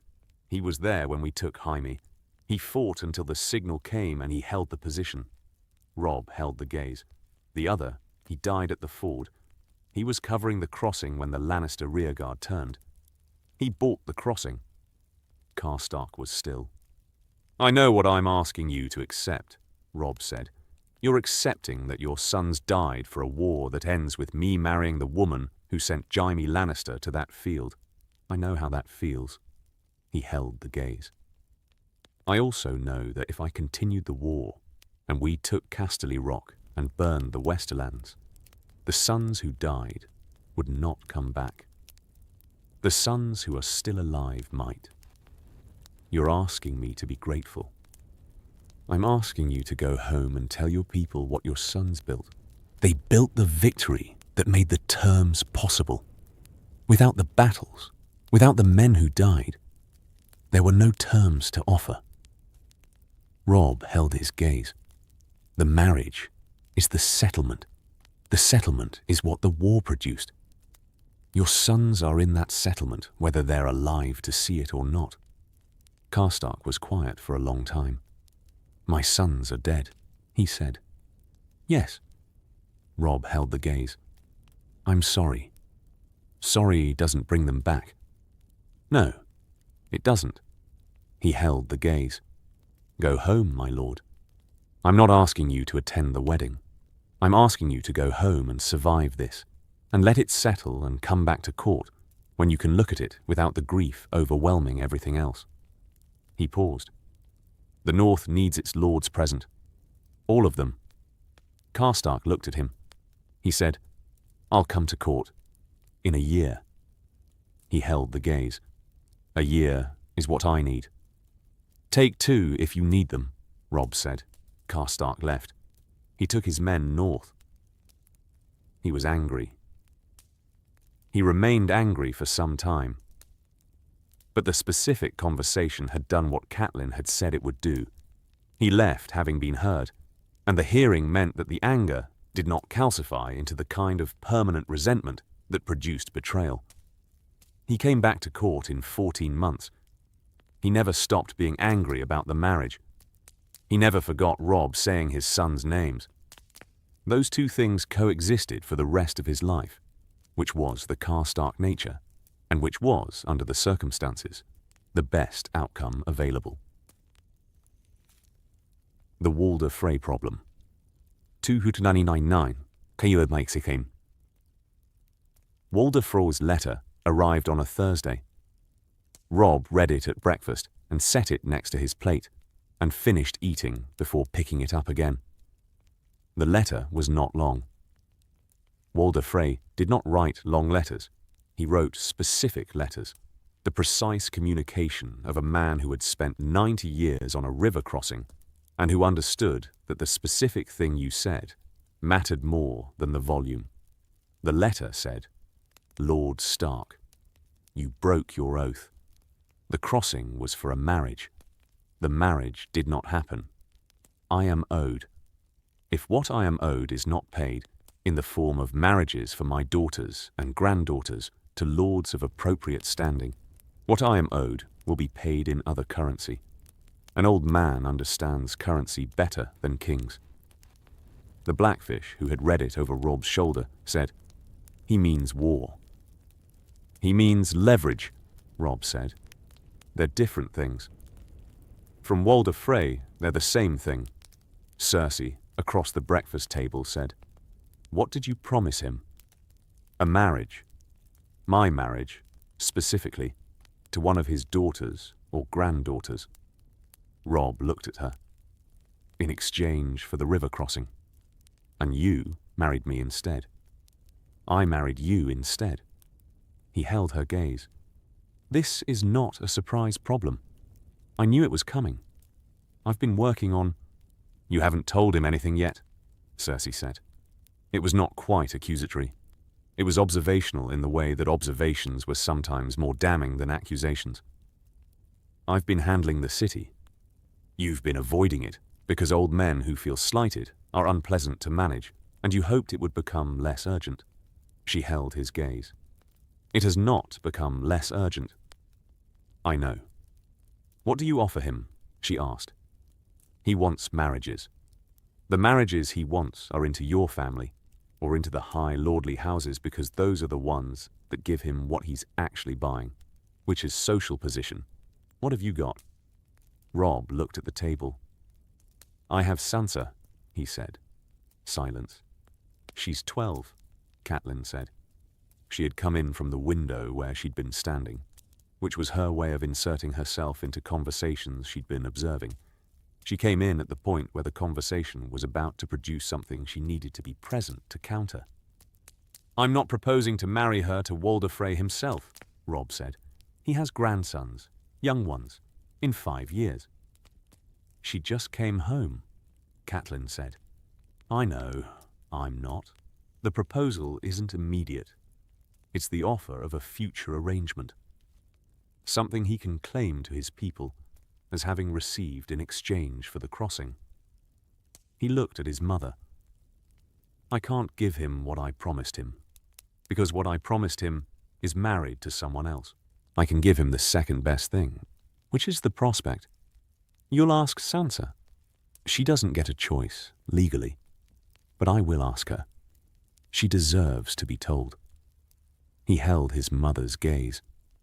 I will not do to her what was done to me. Catelyn looked at him. She said, She came home 3 weeks ago. I know. She needs time before she's an asset again. The word asset landed in the room, and nobody commented on it. It was a true word, and they all knew it, and the truth of it was the thing that made it sit wrong. Give me another option, Robb said. I'm not choosing this because I like it. I'm choosing it because it's what I have. If you have something better, I want it. Catelyn looked at Cersei. The two women. Cersei's face was unreadable in the specific Cersei way, controlled. The surface saying nothing. But she was thinking. Robb could see the thinking. Tyrion, Cersei said. Everyone looked at her. My brother Tyrion. He is unmarried. She paused. He is a Lannister, which is a name that Walder Frey might find sufficiently impressive, given the current arrangement. The marriage of Tyrion Lannister to a Frey daughter gives Walder what he actually wants, which is a connection to the most powerful family currently operating. She held Robb's gaze. It also solves a separate problem, which is, Tyrion needs positioning. He has no current place in the arrangement. He is the former hand, which is a title that no longer exists in its previous form. And he has been difficult since the transition. She held his gaze. He is the most intelligent member of my family. He should be useful. A marriage that gives him a position and gives Walder a Lannister is efficient. The Blackfish said, Does Tyrion know about this? Not yet. He's going to hate it. He's going to hate it, and then he's going to think about it, and then he's going to accept it, because Tyrion is intelligent enough to understand when an option is better than the alternatives. She looked at Robb. Have someone ask him. Not me. Someone he doesn't expect to be offering him something useful. Robb looked at Cersei for a moment. You're doing it again, he said. Doing what? Protecting your position and mine at the same time. In a way that requires me to notice it's both. She looked at him. I said to accept help without analyzing the motivation, she said. You also said to be careful about Pycelle because men who feel small find ways to become large again. He held the gaze. I'm careful. Good, she said. She picked up her cup. Robb sent for Tyrion. Tyrion. What he thought of everything. 299 C. Tyrion came to the Solar in the late afternoon and took the seat across from Robb and looked at him with the specific Tyrion assessment that processed rooms the way other men process threats, comprehensively and fast. You're smaller than I expected, Tyrion said. I keep hearing versions of that. Most of the people saying it mean it as an insult. I mean it as a genuine observation. Commanding men for a year without losing tends to add a cubit or two in people's imaginations. You're actually, he tilted his head. No, I see it. You're not small. You're concentrated. He picked up the cup that had been put on the table. Drank. You want something? I want to talk to you about a proposal. A proposal? He set down the cup. In my experience, when kings want to talk about proposals, the proposals benefit the king more than they benefit Tyrion. This one might benefit both. My experience didn't exclude that. He held the gaze. What proposal? Robb explained the Frey situation. Cleanly, not performing the explanation, just giving Tyrion the actual information and then the actual request. When he finished, Tyrion sat with it for a moment. "You want me to marry a Frey," Tyrion said. "A Frey of suitable age. Your choice within that." "My choice." He tested the words. "My choice of which Frey bride is genuinely mine to make. Within the age and status requirements, yes." Tyrion looked at him. "You're asking because my sister suggested it," he said. "Yes. And she suggested it because she needs to position me somewhere useful. And this is a way to do that without making it look like she's managing me. She said you'd figure that out. She's right. I always figure out when I'm being managed. The question is whether I mind." He drank. "I won't like the woman." "You might. The Freys have a lot of daughters. Statistically, the Freys have a lot of daughters who are daughters of Walder Frey, which is a specific inheritance." He held the gaze. "You know what I am." "What are you?" "A dwarf. A Lannister dwarf, which is better than a non-Lannister dwarf, but still, in the matrimonial landscape, a challenging proposition." He held Robb's gaze. "She will hate it. She might come around. She might. Or she might not, and I'll spend the next 40 years in a marriage that is its own kind of occupation." He was quiet for a moment. "What do I get?" "A position. Not hand. The hand situation is still developing. But something real. The financial review that's happening now, the books review, the person who runs that position permanently needs to be someone who understands money well enough to not be lied to about it, and intelligent enough to see when the lies are happening." Robb held his gaze. "That person is you." Tyrion looked at him. "You know what my father would say if he heard you offer his dwarf son the Master of Coin position. He'd say it's the right person for the job. He'd say..." Tyrion stopped. "He would actually say that. In private. Publicly, he'd have a specific Tywin opinion about what it communicated about my positioning." He held the gaze. "He is not currently in a position to have that opinion." "No." "A Frey wife and the Treasury." "Yes." "It could be worse." He said it with the tone that had decided, but was maintaining the performance of considering. "I want to meet them first. Obviously. And I want the marriage to come with some contractual specificity about my right to my own chambers. I've been married before. It went badly. I have preferences about living arrangements. I'll have the terms drafted." Tyrion picked up the cup again. "You're better at this than I expected," he said. "No, I mean it differently. I'm not talking about your height or your age. I'm talking about this." He gestured vaguely at the room. "The court, the politics, the handling of my sister and my father and Joffrey and the whole." He held Robb's gaze. "Your father was the most honest man in the realm, and he was terrible at court. You have his honesty, but you're applying it differently." "I'm trying to be honest about the right things," Robb said. "That's the whole trick," Tyrion said. "That's the thing that most people who have it never figure out." He stood. "I'll take the Frey wife. I'll run the Treasury. I'd prefer not to attend any more small council meetings with Grand Maester Pycelle, if it can be arranged." He moved toward the door. "And I want the dog in the room during council meetings." Grey Wind. Grey Wind. I find his presence clarifying. People don't say stupid things when there's a wolf watching. I've noticed the same thing. Tyrion left. Robb sat in the solar. He thought the realm was being rebuilt. Not grandly, incrementally, piece by piece. Each piece a transaction, each transaction a compromise, each compromise producing something that was not what anyone had wanted, and that was better than the alternative. He thought, this is what winning looks like when you're not in a battle. He thought, it's harder. Cersei. The first month, what changed? She had expected to hate every day. This was the baseline she'd set before the wedding, the specific Cersei preparation for the worst, which had kept her functional through 20 years of marriage to Robert, and which was a better tool than hope, because hope required the future to cooperate.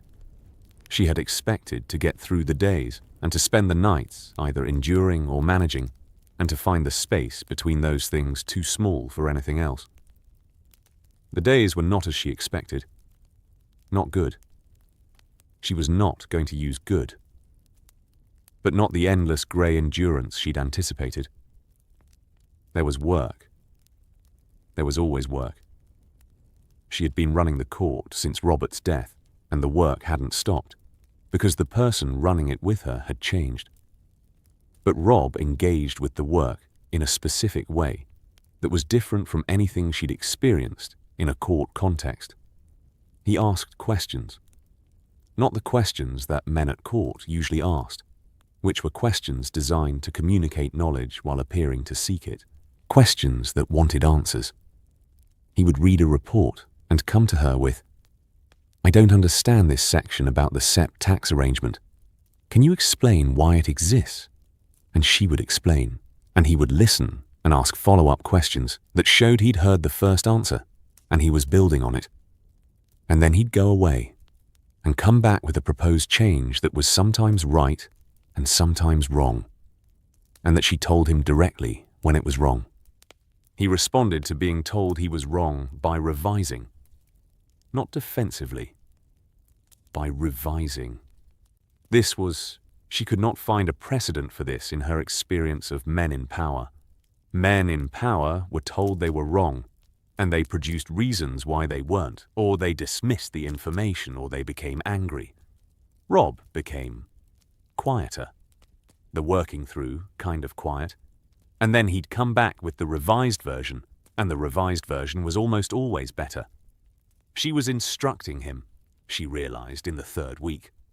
Not formally, not in the way she'd instructed Joffrey, which had always felt like speaking into a container that was already full of other things. She was instructing Robb and he was learning. This was more dangerous than she'd anticipated. Not dangerous in the way she was used to. Not the danger of Robert's rages, or Joffrey's impulsiveness, or Tywin's cold long-term engineering. Dangerous in the specific way that a person became dangerous when they were capable and learning quickly and not trying to own you. She came to his solar on a night in the fourth week. He was at his desk. The candles were low. He worked late. She'd observed this. The northern habit of finishing the work before sleeping, even when the finishing meant 3 a.m. He looked up when she came in. She sat across from him. I want to tell you something, she said. He set down the document. Not visibly impatiently, setting it aside properly, giving the conversation the space it required. I've been managing this city since Robert died, she said. Managing Joffrey. Managing the war. Managing the court. Managing my father. She held his gaze. I am not good at being managed. I am aware that this is a character flaw. I am also aware that my specific version of being managed usually produces things like wars. Yes, he said. I am trying to... She stopped. I'm not going to tell you I'm changing. I don't think I'm capable of fundamental change in my early 30s. But I am trying to work with the situation rather than against it. She held his gaze. I want you to know that. Not because it helps you, because it helps me to have said it. He looked at her. Thank you, he said. Don't thank me. It was tactical. Everything you do is tactical. That doesn't mean it doesn't mean anything. He held her gaze. You keep telling me the difference between warmth and survival. I keep watching, and I think the line between them is less clear than you believe." She looked at him for a moment. "How old are you?" she said. 17. "You speak like someone who's been thinking about things for longer than 17 years. "I've been losing family members since I was 16, he said. "It compresses the learning curve." He held her gaze. "Are you all right?" "You came here?" "That was a choice. You could have sent a letter." She held his gaze. "I'm in a room with someone I don't hate," she said. "In this city, in this marriage, in my life as it currently stands. That is a thing I'm still learning to manage." She stood. "Good night." She left. He sat at his desk. He thought, that was a thing she couldn't say in a letter. He thought, "We're going to be all right." He thought, not easily and not soon, but all right. Stannis. The problem that didn't submit. 299 AC. Stannis Baratheon did not attend the wedding. He did not attend the wedding because he was on Dragonstone and he had not submitted to the new arrangement, and he had not submitted because Stannis Baratheon did not submit to arrangements he considered illegitimate. And his consideration of this specific arrangement was the specific Stannis combination of legally coherent and politically impossible. The letter he sent was short. Robb Stark has no claim to the Iron Throne. His wife's son has no legal claim to the Iron Throne. The rightful heir is Stannis Baratheon. I am willing to accept Lord Stark's surrender on terms. I will not accept an invitation to celebrate an illegitimate marriage between a northern pretender and the widow of the man whose throne I am owed. The letter had arrived before the wedding. Robb had read it. He'd filed it under ongoing problems and attended to the 57 things that needed doing that day. After the wedding, Stannis was still on Dragonstone, still did not submit, still had a fleet and an army and the specific Stannis quality of being entirely unmovable when he believed he was right, which was always, because Stannis never did anything he thought was wrong. Robb sat down with the Stannis problem in the second month. He's not going to submit.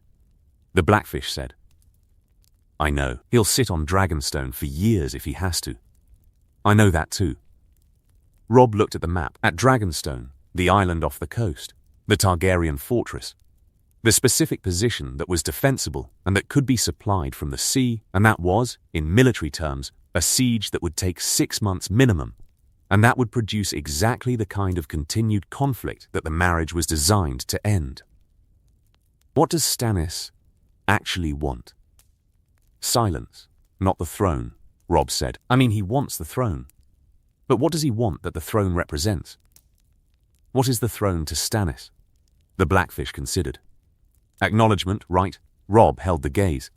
Stannis has spent his whole life being right about things and not being acknowledged for being right. Renly got Storm's End. Robert got the throne. Cersei got away with it for years, while Stannis knew and couldn't prove it. He looked at the map. He's not refusing to submit because he thinks he can win. He's refusing to submit because submitting is admitting that being right doesn't matter. That's a complicated problem, the Blackfish said. It's a simple problem, Cersei said. She was at the table, which she was often now, the specific integration of the past 2 months producing a war council that was genuinely what it had not been when Robb arrived, which was functional. The simple solution is to give Stannis an acknowledgement that doesn't cost anything real. Acknowledge his claim, Robb said. Acknowledge his legitimacy as the heir to Robert's throne, if Robert's throne is what we were measuring. Which it is. The argument that Joffrey is illegitimate, which Stannis has been making for a year, is legally correct. Stannis was right. She held Robb's gaze. Give him that in writing. Give him the formal acknowledgement that he was right in a document signed by me as Robert's widow and by Robb as the current ruling power. That acknowledges his claim, the Blackfish said. It acknowledges that his argument was correct. It doesn't give him the throne. She held the table's attention. The throne is not currently available to be given to Stannis, because the throne is currently held by Joffrey, who my father is managing. The question of what happens to the throne when Joffrey is done with it, whether by death, abdication, or some other circumstance, is a succession question that we can address separately. She held Robb's gaze. But Stannis sitting on Dragonstone refusing to submit is costing us the eastern shipping lanes and the goodwill of the Stormlands, which are legitimate Baratheon territory and which have lords who are waiting to see which way this goes. Robb looked at the map for a long time. "Draft the letter," he said. "I'll review it. You'll review it because you don't trust my drafting. I'll review it because I want to understand what I'm signing." She held his gaze for a moment. "I'll have it in an hour," she said. The letter went to Dragonstone by Raven. It took 3 weeks for a response. In those 3 weeks, Robb heard from the Stormlands lords, 6 of them, in sequence testing the ground. He responded to each with the specific formulation he'd developed. Their loyalty to the Baratheon line was acknowledged and honored. Their support for the current arrangement was requested. Their own positions were secure. Stannis' response was not enthusiastic. It was also not a refusal. "I will accept the acknowledgement of my claim as correct. I will not submit to Robb Stark's governance as king. I will accept a position of suspended status, neither in support nor in rebellion, until the succession question is resolved. I retain my fleet and my castle. I expect the Stormlands lords' loyalty to their Lord Paramount to be respected." Robb read it. "That's not submission," the Blackfish said. "No, it's a ceasefire." Robb held the letter. "He's not going to come for us. He's not going to support us. He's going to sit on Dragonstone and wait for the arrangement to change." He set the letter down. "That's the best Stannis ever gives. I'll take it." The Stormlands lords. Follow Stannis into a ceasefire. They're not hostile and they're not ours. That's the neutral position I can work with. He held the gaze. Stannis is right about his claim. He'll always be right about his claim. The claim is correct, and the throne isn't his, and those are both true, and we're all going to have to live with both being true. "Stannis won't accept that forever," Cersei said. "No, but forever isn't the plan. The plan is for long enough." Robb held her gaze. 5 years. Give me 5 years of building something worth having, and then the Stannis question becomes what it was always going to become. A negotiation between two parties who both have something the other needs. You're planning for years ahead. "I'm planning for what's next," Robb said. "What's next happens to be years ahead." Catelyn. What she watched. 299 at 300 AC. Catelyn stayed in King's Landing for 4 months. She had planned to stay 2 weeks, long enough to settle the initial household, long enough to know that Robb was functioning in the court, long enough to satisfy herself about the specific question she'd been carrying since the wedding, which was, will this work? 4 months. She watched. She watched Robb manage Joffrey with the specific patience of a man who had decided that patience was a tactic rather than a virtue, and who was deploying it with the same deliberateness he deployed everything. She watched him get it wrong sometimes. The specific wrongness of a 17-year-old learning statecraft in real time, which was a different kind of wrong from the wrongness of someone who didn't know what they were doing. Robb knew what he was doing. He was also learning the specific gap between knowing and executing. She watched Cersei. This was the thing she hadn't expected, the watching of Cersei that produced something other than the thing she had been prepared to watch. She had come to King's Landing, prepared to watch Cersei undermine Robb, to watch the specific Lannister machinery of self-interest grind the Stark marriage into usefulness for the Lannisters and cost for the Starks. She had come prepared to intervene. Cersei was not undermining Robb. Cersei was, she was not sure how to describe it. Not supporting, not in the way that word implied warmth or investment, but not undermining. Advising in the cold, specific way that people advised when the advisee's success was their own success. Correcting when correction was warranted. Protecting in the specific territorial way that Cersei protected things that were hers. Robb was not hers. but the arrangement was. And Cersei protected the arrangement. Catelyn watched this and found it not comforting, more complicated than comforting. The specific, complicated feeling of watching your child in the hands of a person you don't trust, who is doing the thing correctly, which was both relief and the continued awareness that the not trusting remained. She wrote to Ned. The letters went to the wall regularly now. Robb had arranged the correspondence, the specific logistical accommodation of a son who understood that his mother needed to talk to his father, and who had made it possible without making it a production. She wrote, and Ned wrote back, and the letters they were not the letters of the marriage she'd had, the comfortable marriage that had been home. They were different, stripped. The specific late-life register of two people who had been through enough that the surfaces didn't require maintenance. He was proud of Robb. She could tell even through the controlled wall letter phrasing, the specific compression of feeling that northern men used.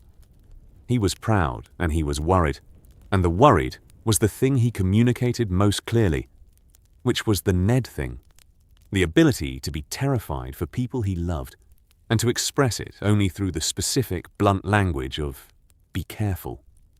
She went north after 4 months. Not because she felt the situation was handled.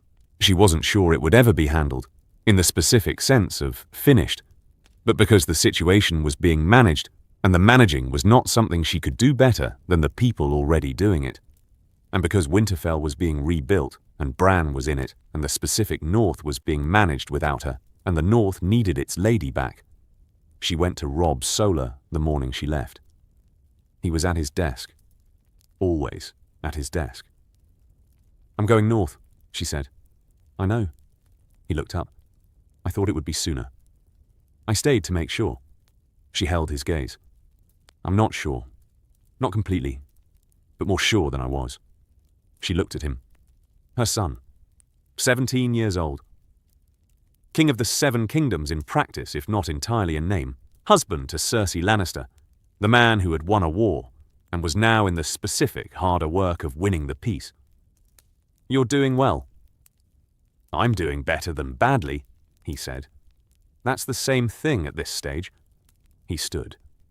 She hugged him. The northern hug, not the Catelyn Long version.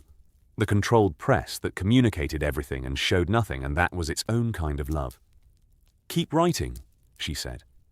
"I will." She left. The marriage. What it became. $300 AC. Something shifted in the 5th month. Not dramatically. It was not the dramatic shift of songs, where a moment of crisis or grace produced the transformation. It was the shift that happened when two people had been occupying the same space for long enough that the occupying produced familiarity, and the familiarity produced not love. Not yet. Not in any version of the word that meant the same thing as what it meant in songs, but the adjacent thing, the thing that was what love looked like in its practical form, before it decided whether it was going to become itself or remain the adjacency. She had found him in the Godswood. The Red Keep's Godswood was not the north. It was a small thing, a courtyard garden with trees that were too young and too southern, and that had no weirwood, no heart tree, no face.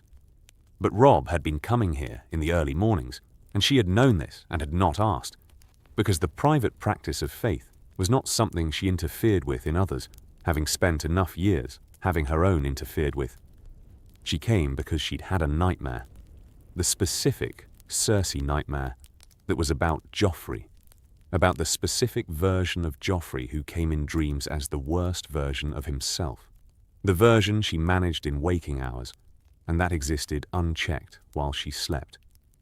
She had woken, and the room was dark and the night was long, and she had been unable to find the functional surface that she wore during the day. She'd walked through the castle.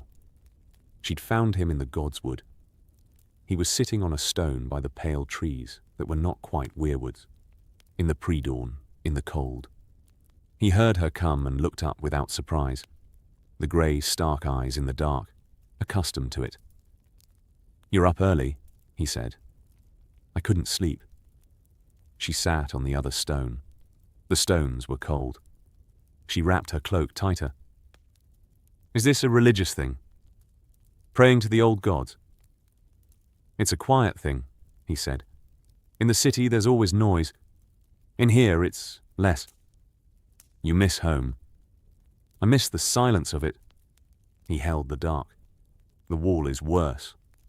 The wall is the loudest silence I've ever been in, which doesn't make sense but is accurate. There's a specific quiet that the North has that isn't the absence of noise. It's the presence of something else." He looked at the pale trees. "The old gods. I don't know if they're real. I know the feeling of them is real." She looked at the trees. "I had a nightmare," she said. He didn't ask what it was about. He waited, which was the Robb thing, the waiting without filling, letting the space stay a space until the person in it decided what to do with it. "Joffrey," she said. "The version I try not to think about." "The worst version." "Yes." He was quiet. "He's not that version," Robb said.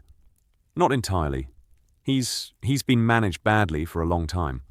The worst version came from not being managed well." He held the pale trees. "I'm not saying it's your fault. I'm saying the version he is now is not permanent. You don't know that." "I don't. But I've been watching him.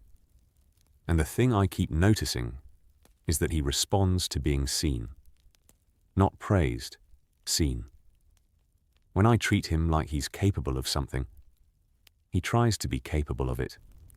He held her gaze. "He's 13. He's terrifying and he's 13.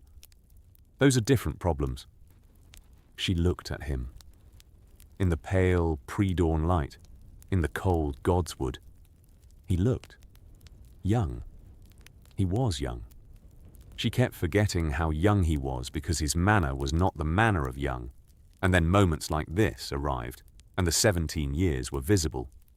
"You're going to be a good king," she said.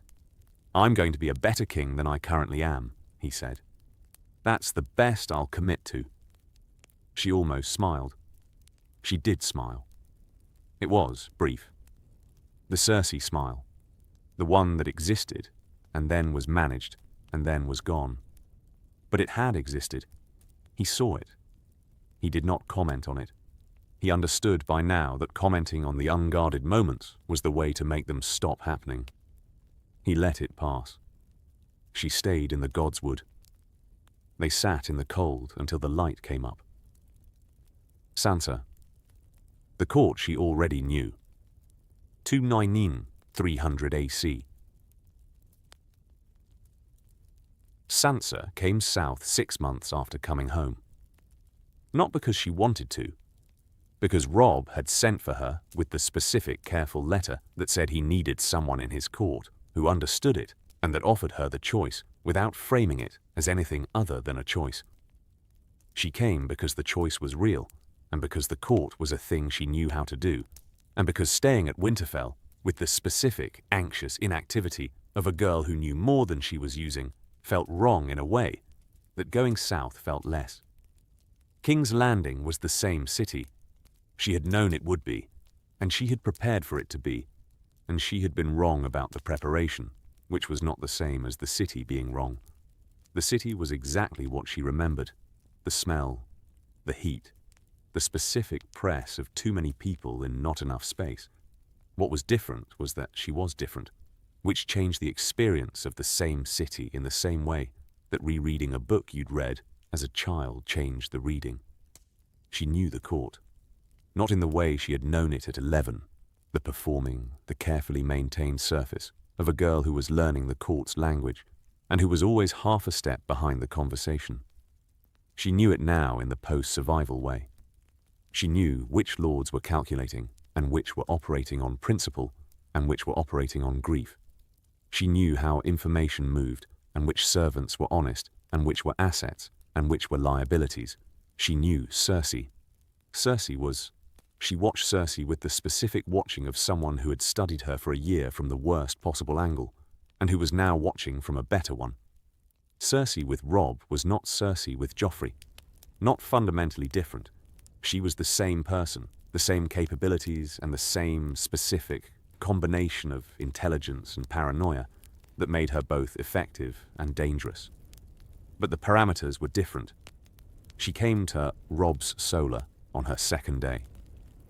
He looked up, and she sat, and she said, "I want to be useful." He said, "Tell me about the Tyrell delegation." She told him. She told him what she'd heard at dinner, and what she'd observed from across the Great Hall, and what the specific Tyrell body language said about the position of the house relative to the current arrangement.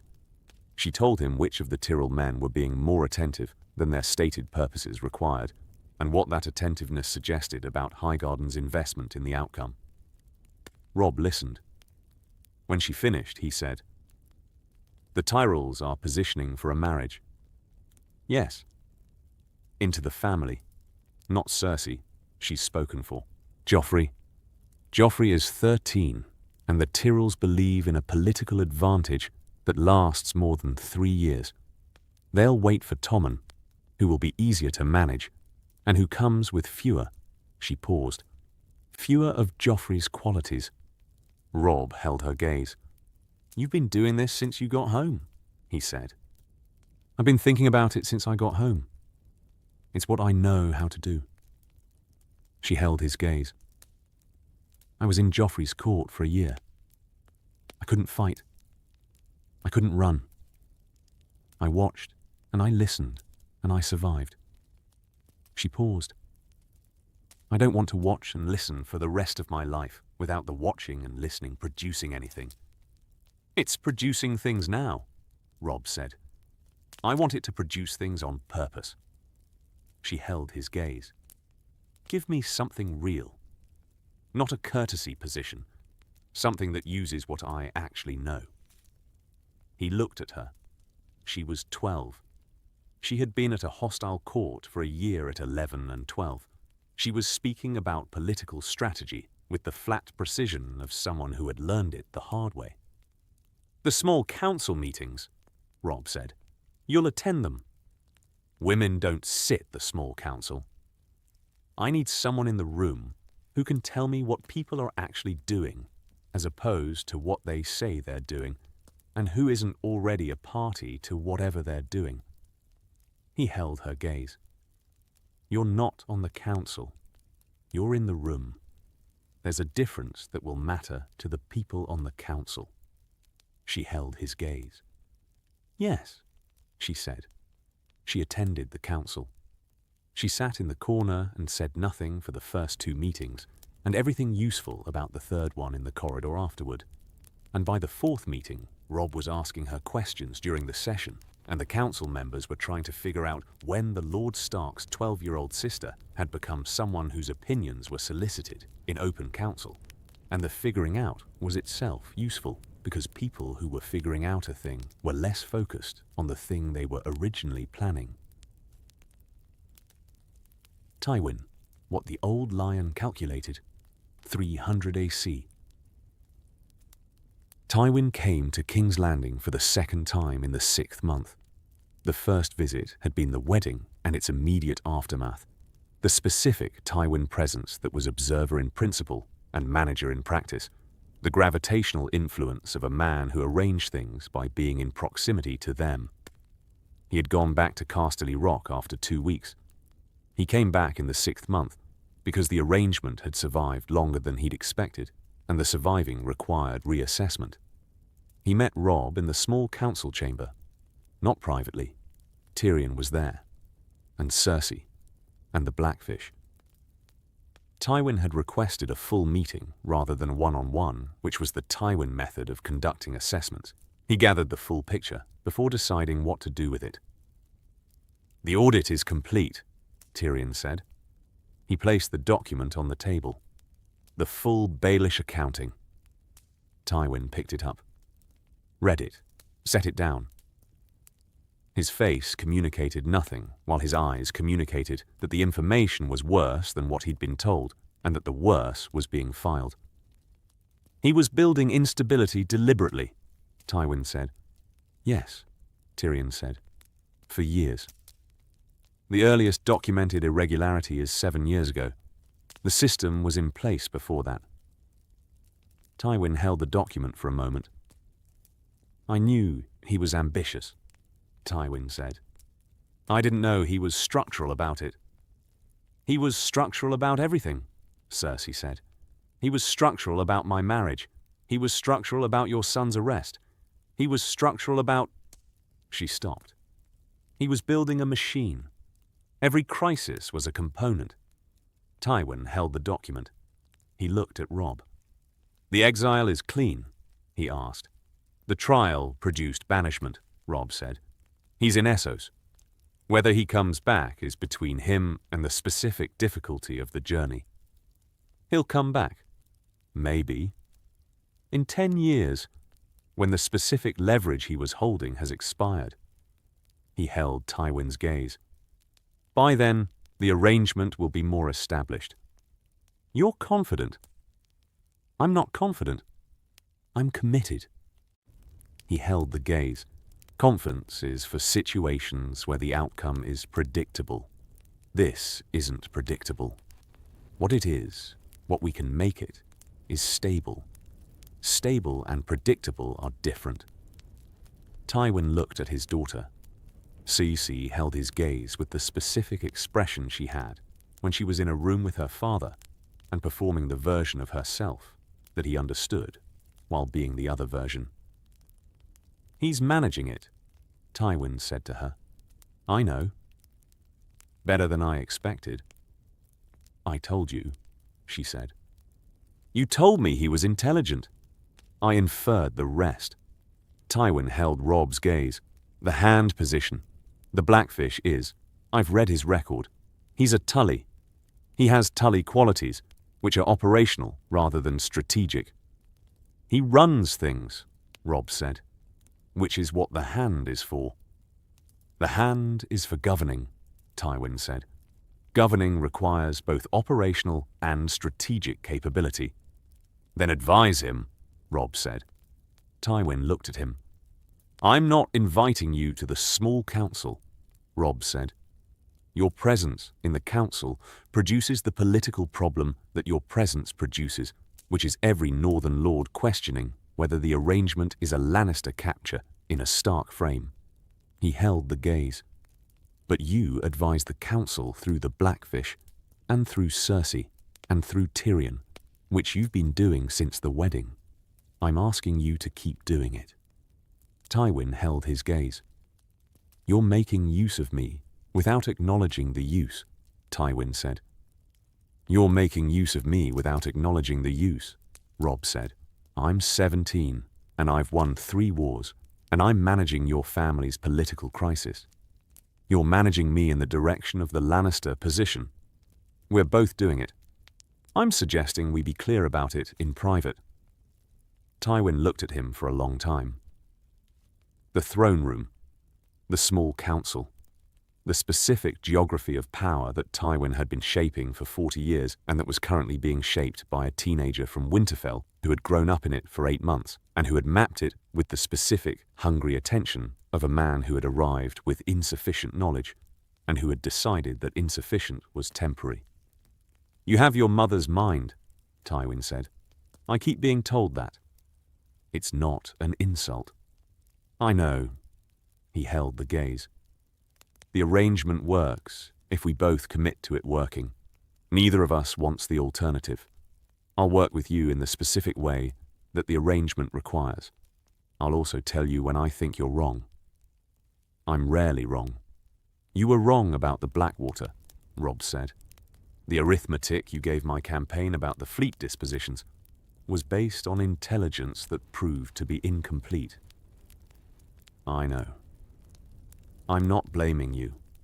I'm saying you were wrong about something once, and I don't think you were wrong about everything else.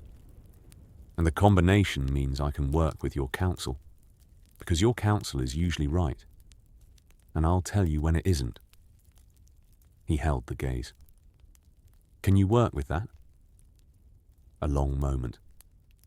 Yes, Tywin said. It was the thing Tywin Lannister said when the calculation was done, and the result was clear. Not an expression of satisfaction or warmth, an operational commitment. The most honest thing Tywin said. The reckoning. What threatened the arrangement? 300 AC. Littlefinger moved in the 7th month. It was not dramatic. Littlefinger's moves were never dramatic.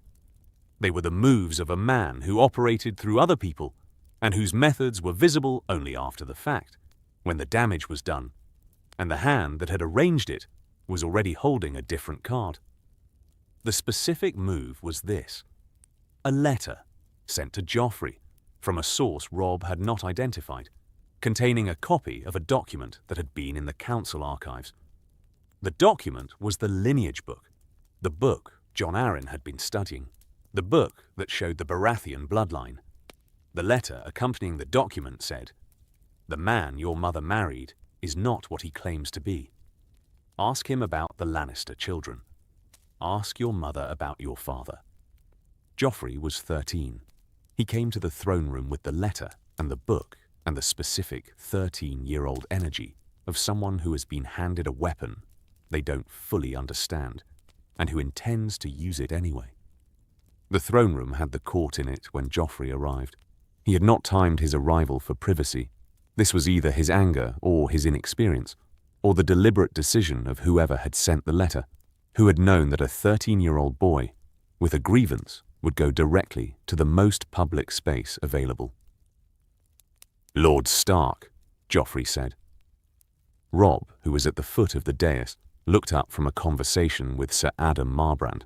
The court went quiet. Cersei, across the room by the gallery, went very still. Joffrey held up the book. "My grandfather was Lord Robert Baratheon, first of his name," Joffrey said. His voice was carrying. It was always carrying when he wanted it to. His bloodline is here. In this book. Black hair, blue eyes. Every Baratheon for 300 years. He held the book. "My hair is gold. My mother's hair is gold." The book says. "Joffrey," Cersei said. From across the room, "The book says," Joffrey continued, louder, "my lord father told me.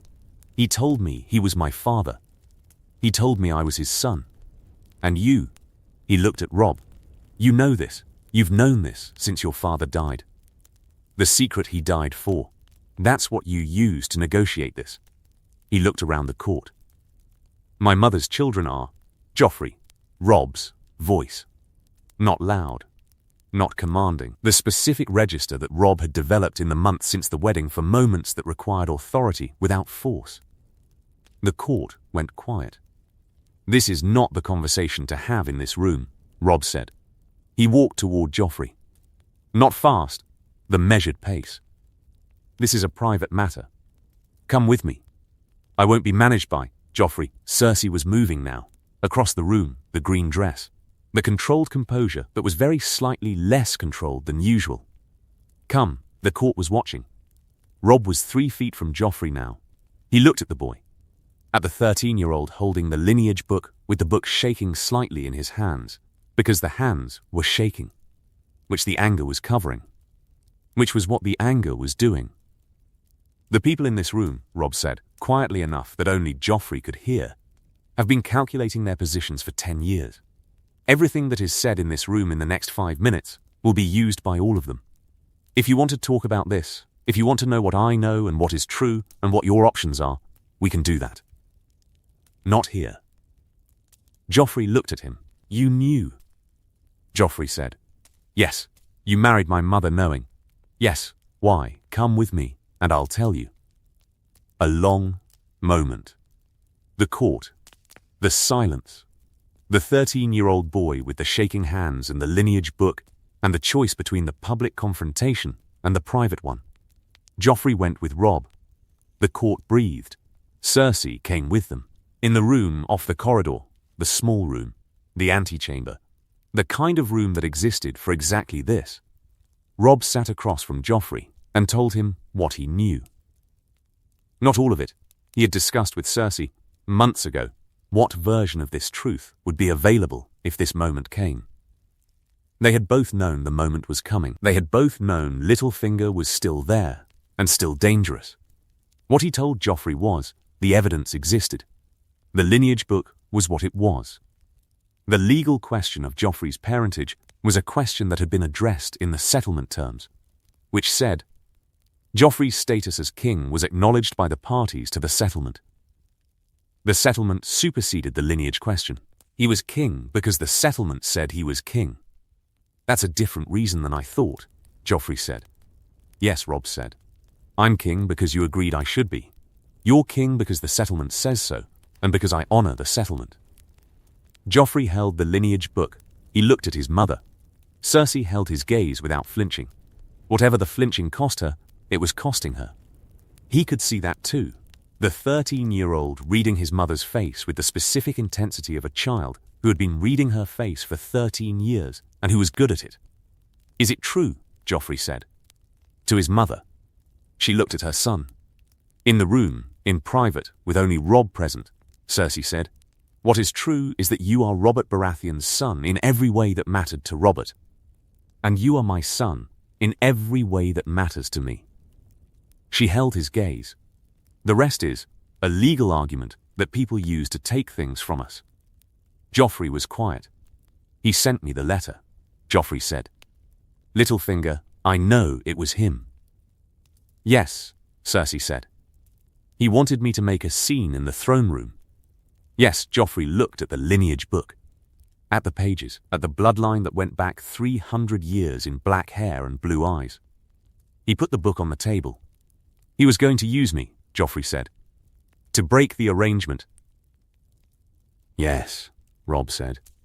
That's what he does. He finds the thing that can break an arrangement and he hands it to the most impulsive person available. He held the boy's gaze. You're not that person. Joffrey looked at him.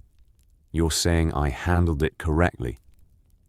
You came here instead of continuing in the throne room. Robb held his gaze. Yes, that was correctly handled. Joffrey looked at the book. I want Littlefinger gone, he said. So do I. Robb held his gaze. Help me find the grounds. The boy looked at the king. Something passed between them that was not warmth. They were not going to have warmth.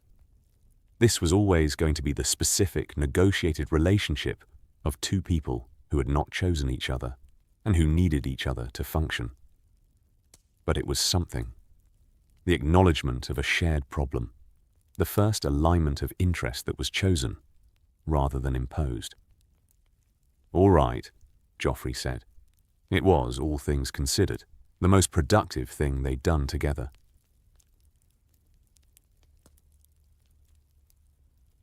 Littlefinger, the accounting. 302 AC. Tyrion found the irregularities in the 8th month. Not all of them. Tyrion had been explicit with Robb that the treasury under Littlefinger was a document that told a story with every third word removed, and that reconstructing the missing words required time, and the specific skills of a man who understood how money moved, and who had been watching Littlefinger move it for years. But enough. Enough to constitute grounds. He came to Robb Solar with a document that was 30 pages long, and that contained on page 11 the specific thing that the document had been built to produce. Robb read page 11 3 times. He's been pledging the same assets to multiple creditors, Robb said. Yes. The same assets. The same physical gold and property, pledged to different parties as security for different loans. Yes. Which means when any one of those loans is called, the security doesn't exist. Tyrion held his gaze. The specific amount is... The amount is the Crown's entire reserve twice over, promised to parties who cannot all be paid from the same pot. He held the document. This is not an accident, and it is not a recent development. This is how the Crown's finances were being managed for at least 6 years. Robb held the document. He thought about what Catelyn had told him months ago. He pointed your father at information that contributed to a series of events that destroyed my family. He thought about what Cersei had told him. He benefits from instability. He has built his entire position on managing the gap between what the court believes and what is true. He thought he wasn't managing it. He was building it. The instability was not something he benefited from incidentally. The instability was what he was constructing, deliberately, over years, so that the gap between reality and appearance was permanently controllable by the one man who understood both. "Bring it to the small council," Robb said. "It'll be public." "Yes. That's why I'm bringing it to the small council." The council meeting was the following morning. Littlefinger attended. He sat at the table and Tyrion presented the document, and the council heard the presentation, and the room was very quiet, in the way that rooms went quiet when information arrived that was both expected and worse than expected. Littlefinger held the quiet with the specific performance of a man who was processing the unexpected. He was very good at this. He had processed unexpected information for his entire career, and the processing had become a performance that was indistinguishable from genuine reaction. Robb watched his face and found nothing legible. "These are serious accusations," Littlefinger said. "These are serious documents," Tyrion said. "The documents require context that—" "The documents require context," Tyrion agreed. "I'd be happy to provide it." He flipped to page 11. "This is the pledge register for the Eastern Grain Reserves. This is the loan agreement for the Bravosi Bank. This is the secondary pledge register for the same reserves. They cannot both be correct." He held Baelish's gaze. "Explain the context." The context was not explained. Littlefinger said what men said when documents were irrefutable and the documents were in front of a room. He said things about procedure and proper review and the specific complexity of Crown finance that required specialized understanding. The council heard it. Robb looked at Tywin, who was in the observer's seat. Tywin's face was the Tywin face, but his eyes were on Littlefinger with the specific quality of a man who was watching something he had suspected for years be confirmed in a room full of witnesses, and the watching had the quality of satisfaction. "The position of Master of Coin is suspended pending full audit," Robb said. "The audit is conducted by Lord Tyrion under Crown authority. Lord Baelish is confined to his chambers during the audit." He held Baelish's gaze. "If the audit finds what the documents suggest, the full accounting will be presented to the city's justices. Lord Baelish can answer the charges there." Baelish looked at Robb. The performance was still running. The slight smile, the unruffled manner, the specific theatrical calm that was either confidence or the performance of it. But behind the performance, something was happening. The calculation, the rapid assessment of the available moves. "You've prepared this well," Baelish said. "I've had help," Robb said. Baelish looked at Cersei, at Tyrion. "The family reunion," he said. "Functional." He stood. "I'll need to speak to legal counsel." "Of course," Robb said. "After the chamber's confinement begins." The guards were waiting outside the council chamber. Littlefinger left with them. The small council exhaled as one. Tywin said, "That was cleanly done." "It was documented correctly," Robb said, "which made it possible to do cleanly." He held Tywin's gaze.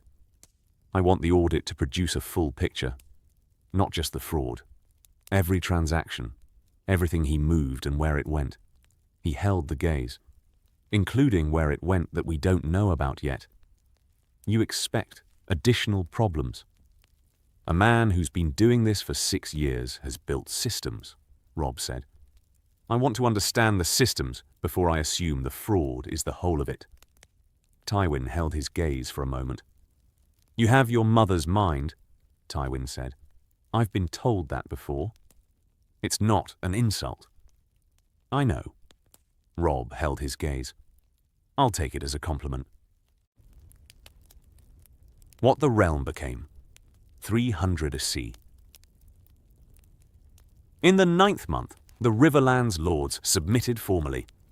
In the 10th month, Edmure Tully was released from the Freys, the specific negotiated release that Robb had arranged as part of the broader Frey settlement, the one that included Tyrion's betrothal and the toll concessions and the specific package that Walder Frey had grudgingly accepted as the accounting for the broken promise.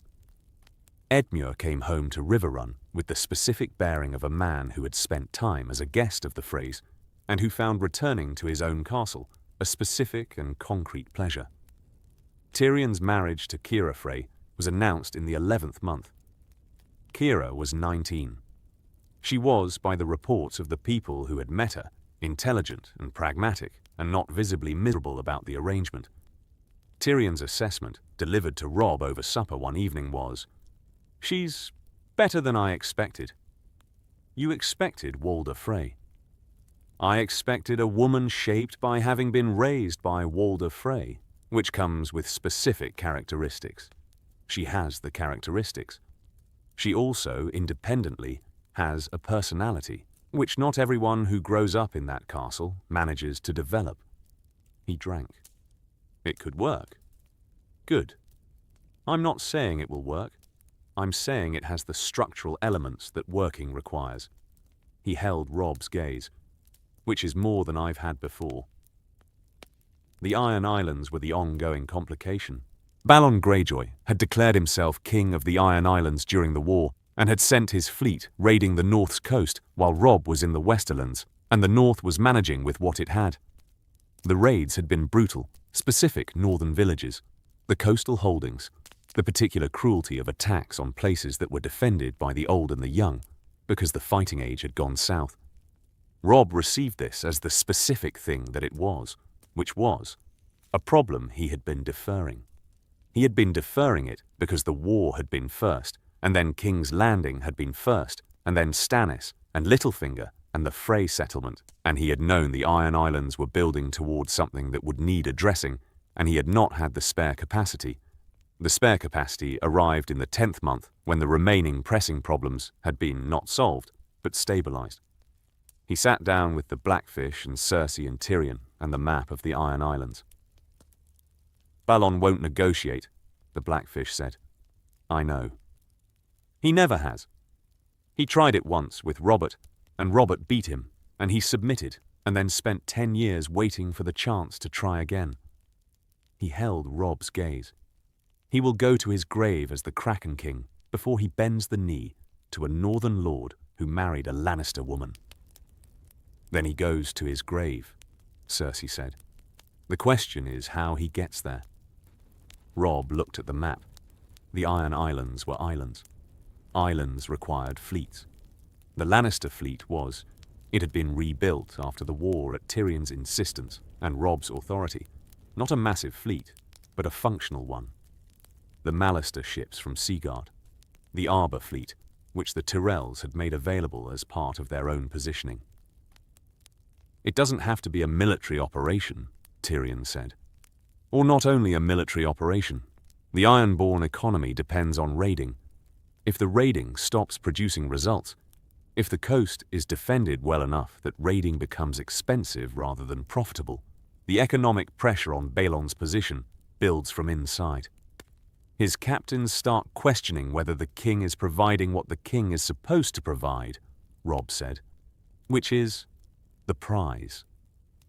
Tyrion held his gaze. Ironborn captains follow kings who give them plunder. A king who keeps getting his fleet beaten against defended coasts stops giving them plunder. How long?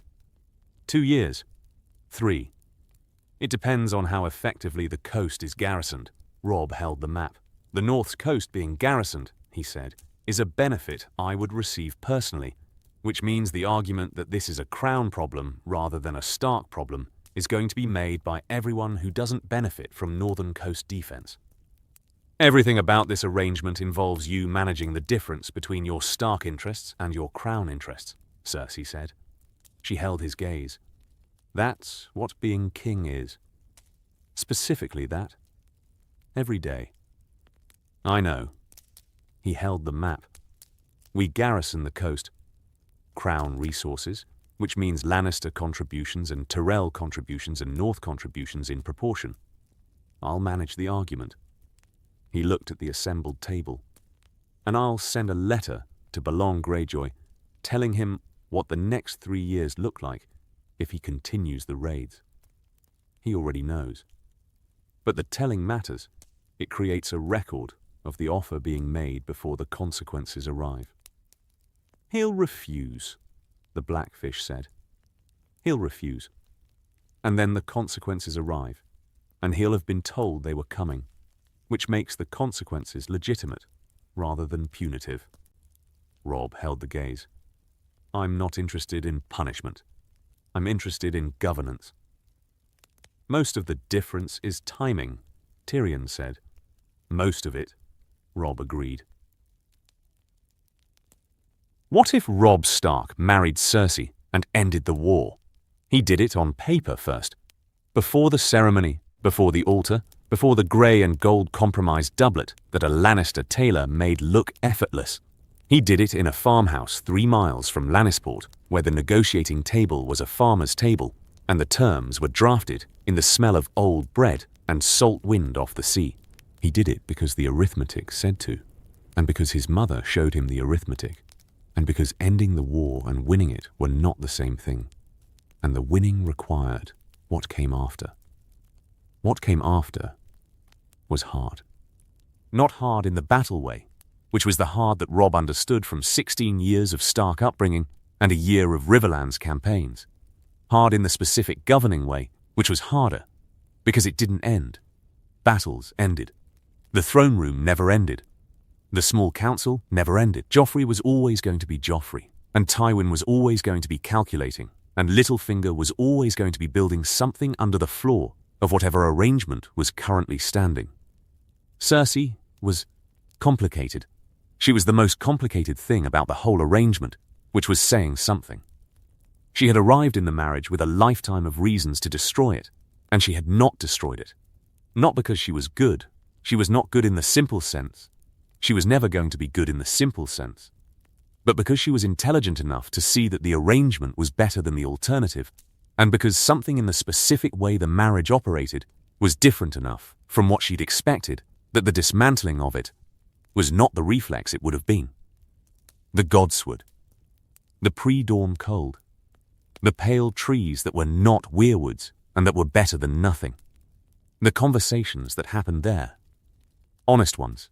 The specific honesty that came from the absence of court and the presence of darkness and the fact that neither of them was performing for an audience at 3 a.m. in a cold garden. The smile. The brief one, the Cersei smile that existed and was gone, that he did not comment on because commenting would stop it coming back, that came back anyway. More often, the specific fractional thaw that was not warmth but was the ground floor of it. He was 17 years old. He was the king of the 7 kingdoms in practice, if not entirely in name. He was married to a woman he did not love and did not hate, and was beginning to understand in the specific way that understanding preceded the other things. He had his sister's home. His father was alive on the wall, writing letters that were 3 lines long and said everything necessary and nothing extra. The Ned Stark letters that had been coming to Winterfell his whole life, and that came now to King's Landing, addressed to his son the king. The North was rebuilding. The Riverlands were rebuilding. The Frey problem was managed, not solved, but the North had learned the difference between managing and solving and applied it to everything. Littlefinger was confined, then tried, then exiled with the specific completeness of a man who had spent 20 years betting that he was too useful to remove, and who had discovered, in his 63rd year, that the usefulness had expiration. Stannis sat on Dragonstone, and was right about everything, and did not have the throne, and corresponded occasionally with Davos Seaworth, who corresponded. Occasionally with Robb, which was how communication worked between men who respected each other, and had not resolved the central question between them, and who were willing to live in the tension of that. Joffrey was managed. Not transformed. Not healed. Not saved. Not the story where the bad child was given good influences and became a good man. Managed, given tournaments he could win, and decisions he could feel proud of, and the specific 17-year-old patience of a stepfather who had been told that seen was better than praised, and who saw. The realm was not healed. It was not supposed to be healed in a year. It was supposed to be held. And the holding, the specific daily holding, the attending to the next thing and the next thing and the next thing that was kingship in practice rather than in theory, the holding was happening. Robb Stark had won the war by fighting it. He was winning the peace by staying at his desk. The peace was harder. That was how you knew it was the right work.